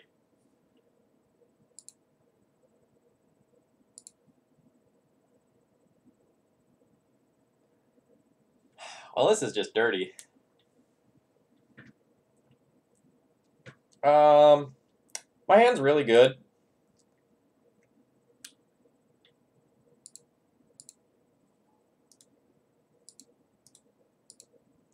So keeping that in mind, I'm just going to make it harder for my opponent to catch up.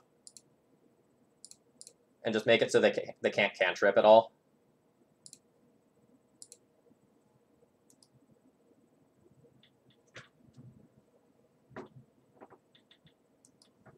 And then on deck, I'm going to have, like, Palace Jailer with Flicker Wisp backup. That seems very difficult to beat. I think the Pro Tour was probably the best time to ever play Blue-Black Shadow. I expect that things will be much harder for it from here on out.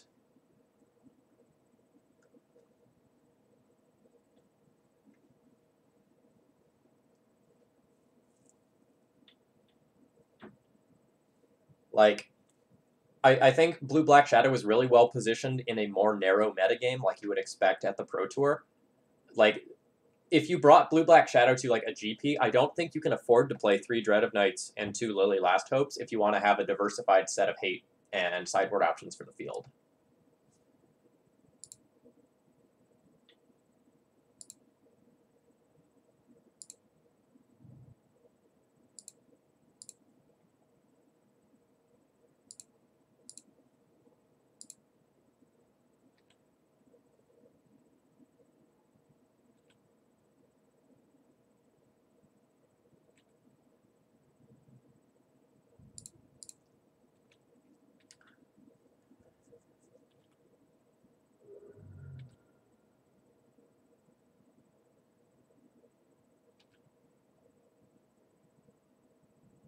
So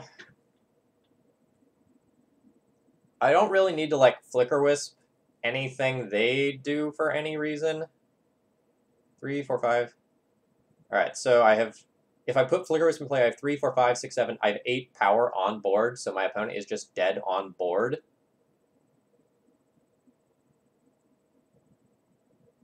I should probably just flicker out my opponent's Watery Grave. It's a little awkward if they play, like, a Death Shadow, though, so maybe I shouldn't.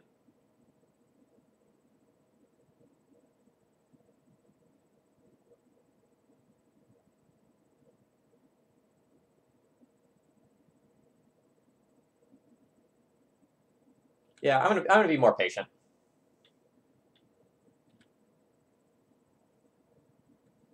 In my opponent's second main phase, if they don't do anything that I care about, I'll just flicker Recruiter.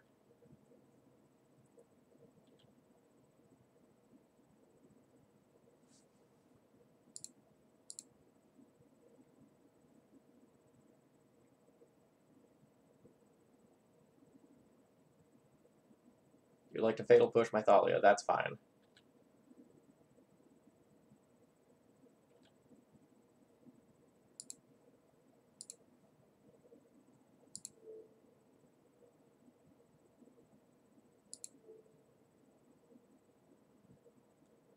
Ignore that basic planes. That one's ugly. That one shouldn't be in the deck. It should be Lightning Planes.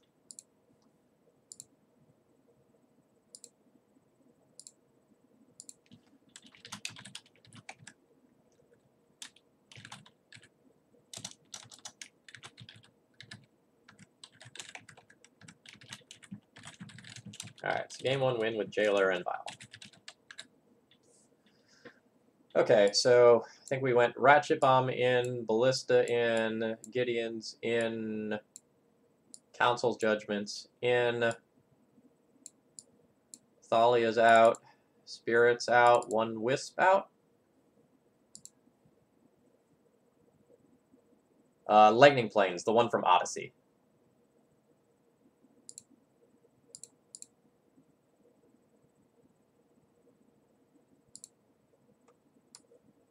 Looks like that.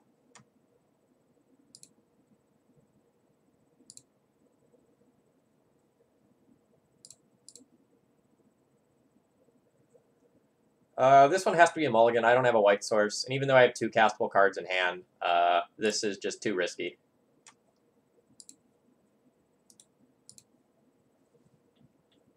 Not that this hand isn't. This hand's like super risky, but if a Vile resolves and I draw a Swords to Plowshares, this hand is phenomenal.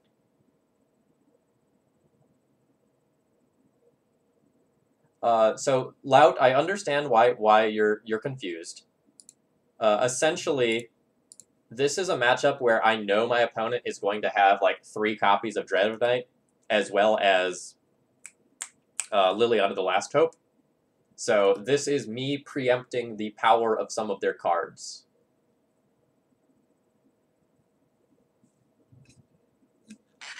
Oh man, they have red.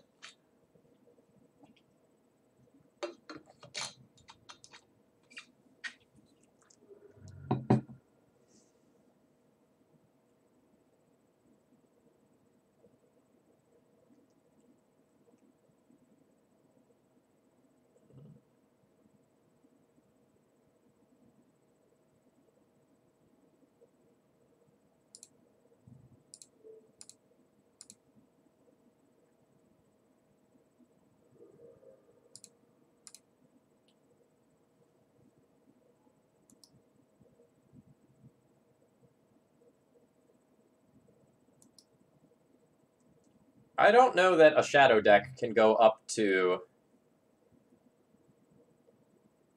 Wow. Cycle Storm is 3.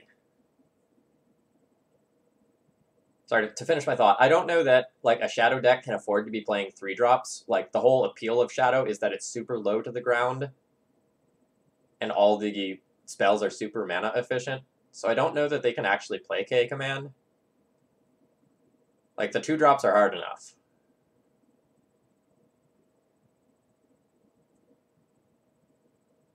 MCPH, this is a donation deck list. This is not one of my personal deck lists. But this deck list has felt fine. Nikos, do you mean Vryn Wingmare? My answer would be no, if so, because it's a 1 toughness creature.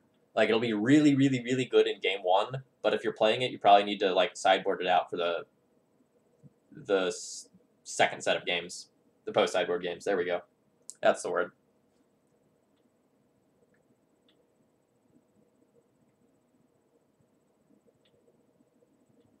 Alright, Thoughtseize me. Do you want my Swords to Plowshares or my Stoneforge Mystic? Because that's a real choice. Swords to Plowshares is the call. Aven Mind Sensor is a card that you can play in your flex slots, but I don't know that there's a real reason to play it.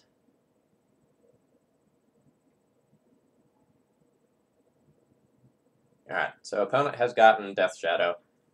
They fetched a second red source there. That probably tells me that they have some piece of artifact removal in hand, or that they don't want to get wasted off of that. So, what do?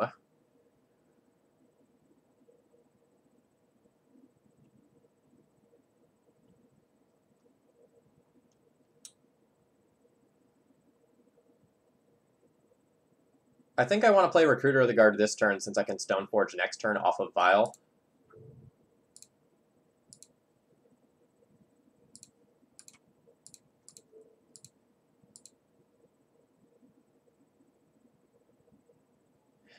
Yeah, I'm thinking about Dread of Night as well. If my opponent's on red, they might not be as heavy on the Dread of Nights, though.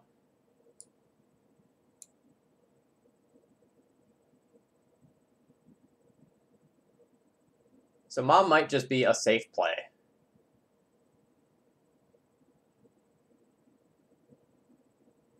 And, like, I can buy a lot of time if I get a Mom.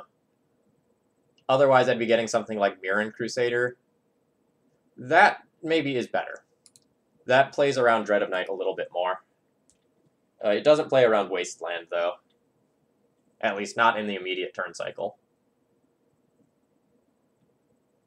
I don't want to recruit for Flicker Wisp because my Cavern of Souls is on Human, and like I want it to be on Human. Does that reanimate Street Wraith? No, reanimate Recruiter of the Guard. Okay. Nope. Sorry, reanimate Street Wraith. Alright. You have a 3/4.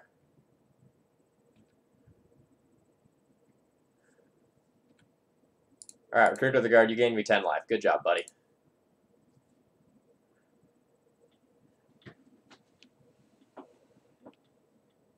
Aw, what the fuck?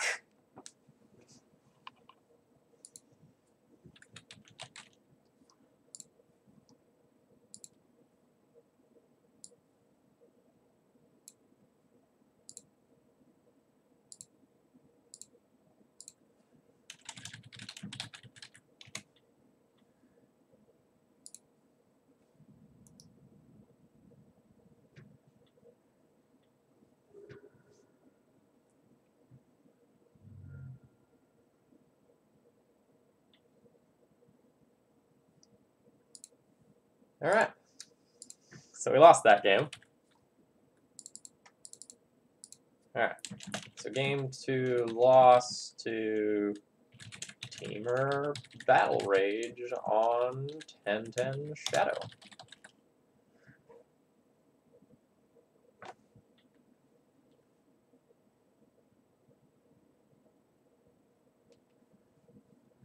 On the play, I want more Thalias. If my opponent has Teamer Battle Rage, then like the plan of using Gideon Ally of Zendikar to just chump block for like literal forever is probably worse. And if my opponent has red, I think it's less likely that they have like an entire storm of Dread of Nights. Sorry, I have to check a message.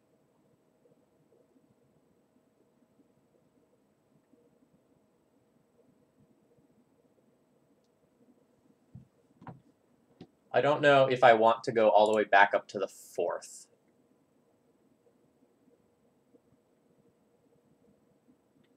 Maybe I do.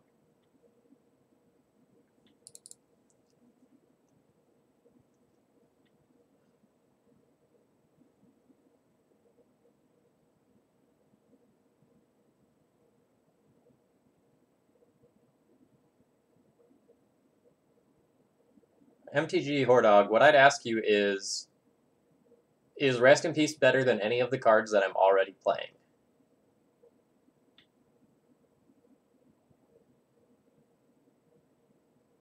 Okay, maybe since my opponent is playing a different build than the one that was at the Pro Tour, maybe I can drop a Revoker safely. Maybe they don't have infinite Lily Last Hopes.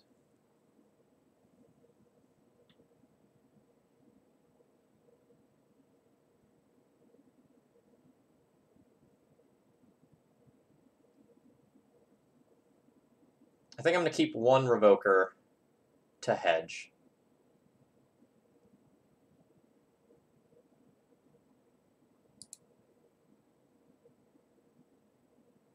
No, Alan Wu's list was blue-black. This is Grixis.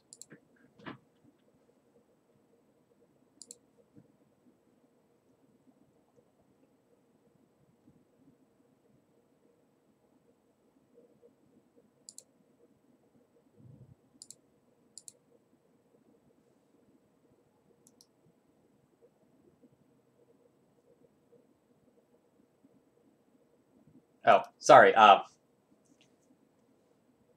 Alan Wu's opponent is what I meant. Josh Utterlayton, Raptor.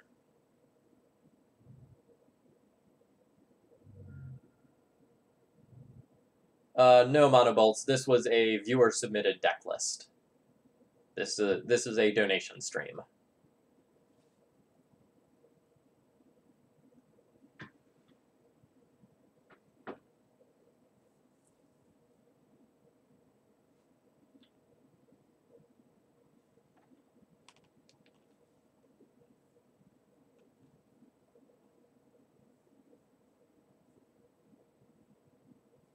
Alright, what did opponent do with that Ponder? My opponent did not shuffle with the Ponder.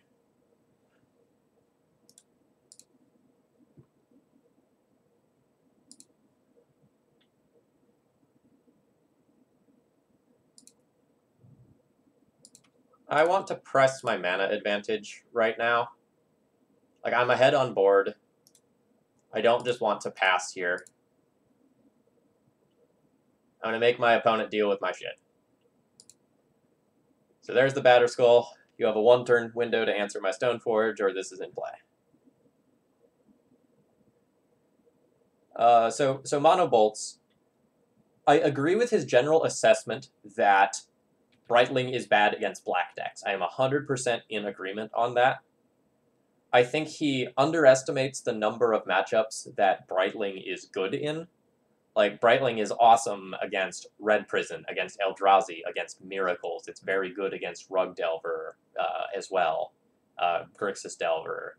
Like, it doesn't necessarily tussle well against the black cards. Like, things like Bitter Blossom, Gurmag Angler, Baleful Strix are very good against Brightling. But I don't think that those are reasons to dismiss the card entirely.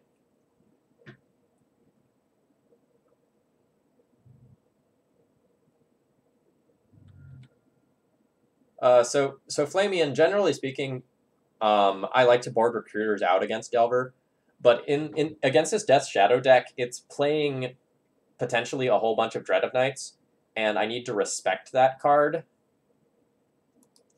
And so part of keeping the recruiters in is making me better as the game goes long, which is like what want to happen if my opponent has Dread of Night.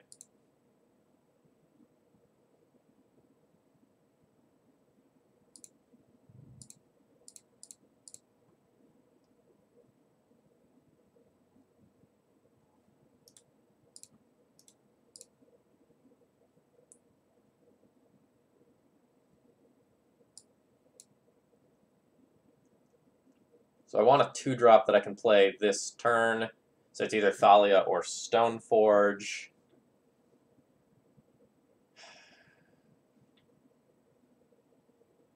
Stoneforge is pretty sweet. But I think I need to get a Thalia. Like, this Batter Skull can sit in my hand dead for a little while. Since I have 2 more recruiters left, I just want to decrease my opponent's ability to play multiple spells and leverage the power of my Vial here.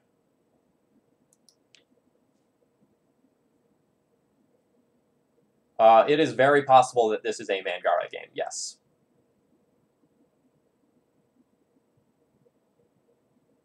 Yeah, Malamudra, I don't blame you for doing that. Like, a lot of people have been messing around with War Priest, and I think it's Devout Lightcaster is the other one, that thing that just exiles a black permanent. I theoretically like that the Priest is good against Sneak and Show as well. It's just a little more narrow than other options.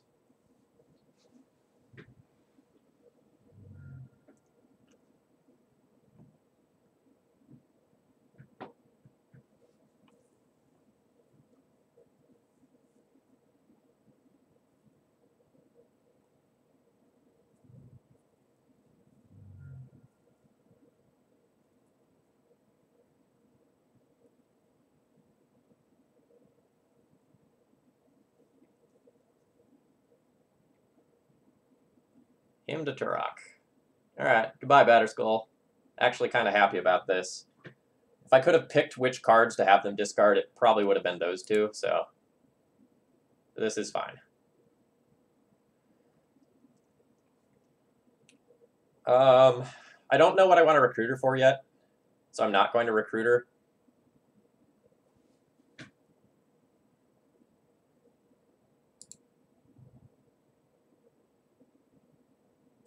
So I think I'm going to play Mom.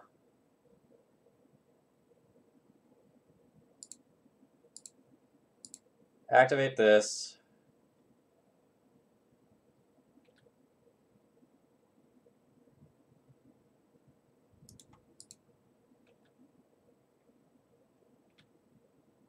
We have Caracas up for Thalia. We'll have Mom active in the following turn cycle.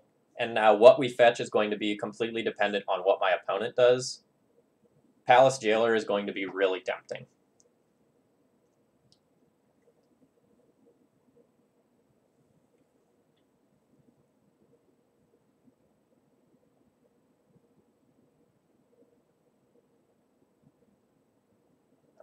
This might be a game where I just like Recruiter for Wisp.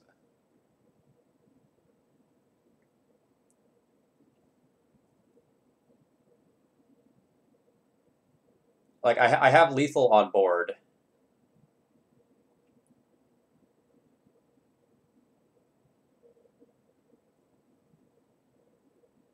FCA Magic, we are referring to Mangara, M-A-N-G-A-R-A. It is Mangara of Corindor, which is a legendary creature that lets you exile permanents.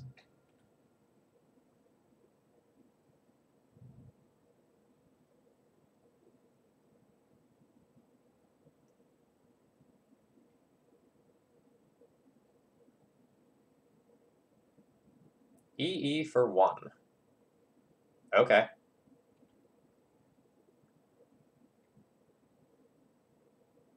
EE for 1, followed by Play My Death Shadow. Okay.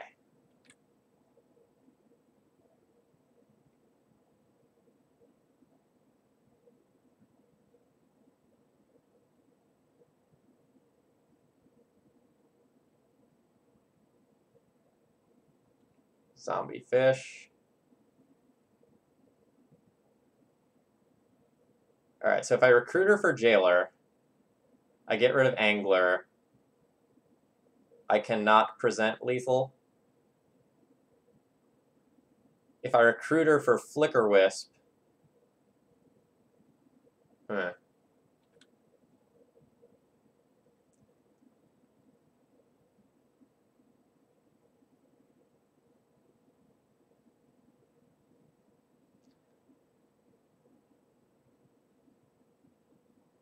Okay, I can recruit her for Flicker Wisp, get Flicker Wisp, cast Flicker Wisp, Flicker Wisp my recruiter, end step get another Flicker Wisp Vial, tag EE.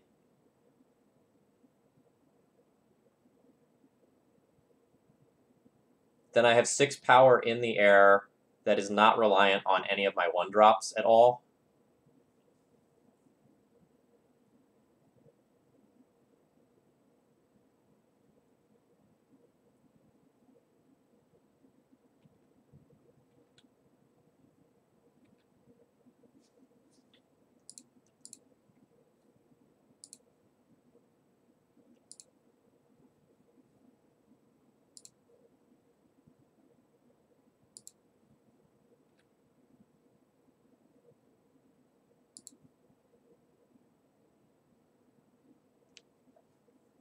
Okay, how can I possibly lose this game?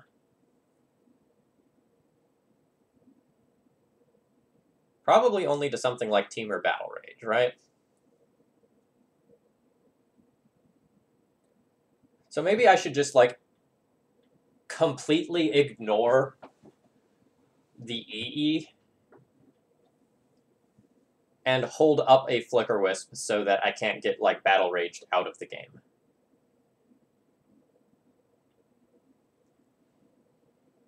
Okay, Dread of Night would also be devastating. But if my opponent had Dread of Night, like, they sure as hell are going to, like, play it. I think.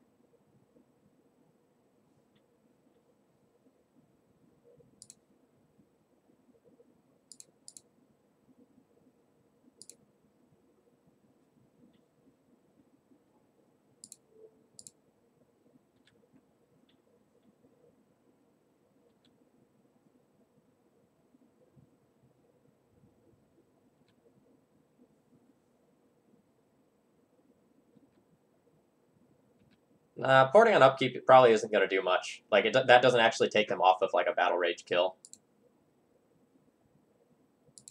Whereas this does.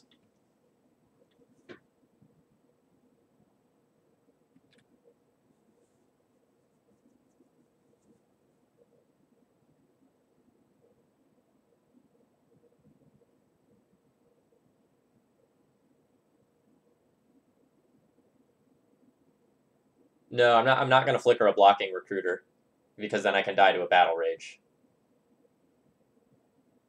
Well, it'd have to be, like, Battle Rage plus some other life loss element.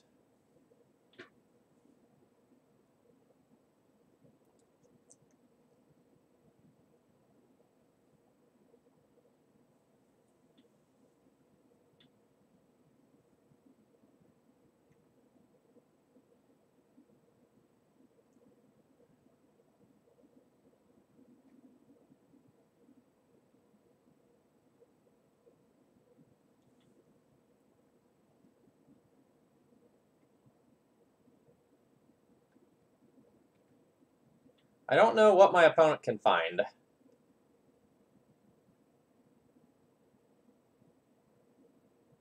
I guess, like, it has to be, like, exactly Dread of Night.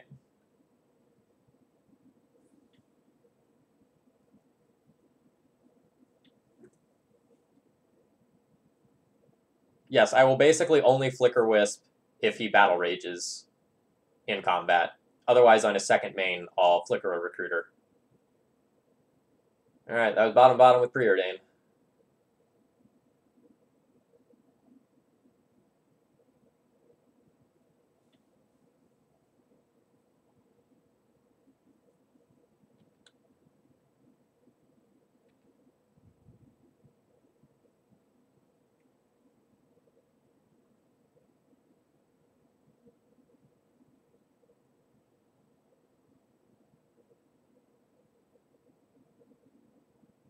Okay, so my opponent can't actually cast Temur Battle Rage now.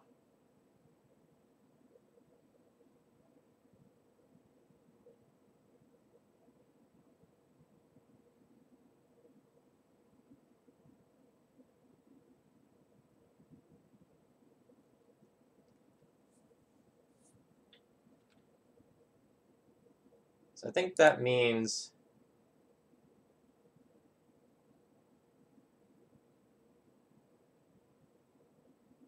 it's now safe to block like this.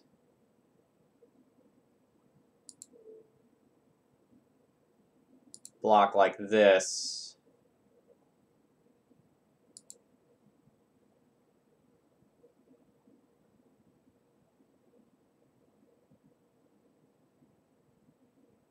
And I can even give this protection, and that's still just safe. And then keep one Recruiter around. Yeah.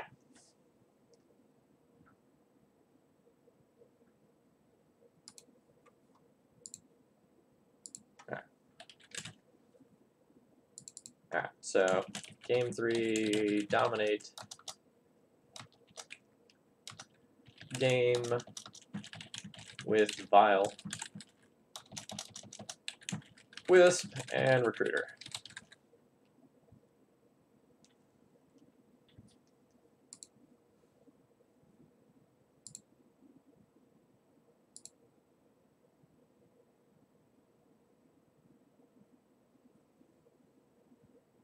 Alright, so this deck list seemed solid.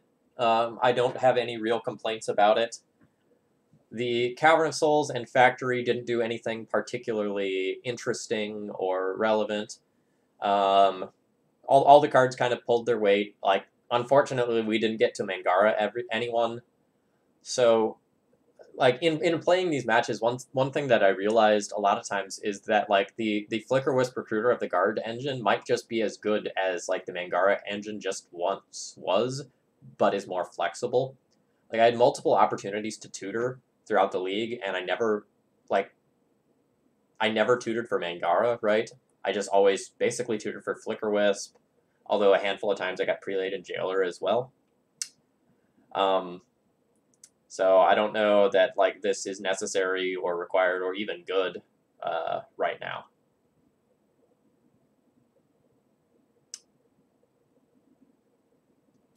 So this was a solid 4-1. Very happy with this donation stream. I don't know whether or not I am in love with the sideboard. Like there are a lot of good options here, but whether or not like this is going to be better than having some Path to Exiles in the sideboard, I don't actually know. While the Ballista didn't really like do anything this league, I do think this card's good, and I want to like play around with it a little bit more. I don't know that I'm sold on like the Grafdigger's Cage or Containment Priest that's here. So I would probably like this sideboard if it just went like minus these 2 cards plus these 2 paths. But I'd have to like work the in-out numbers to see how that would change things. Mangara did nothing this league. Like I didn't cast it, I didn't tutor for it. We didn't do anything with Mangara. Womp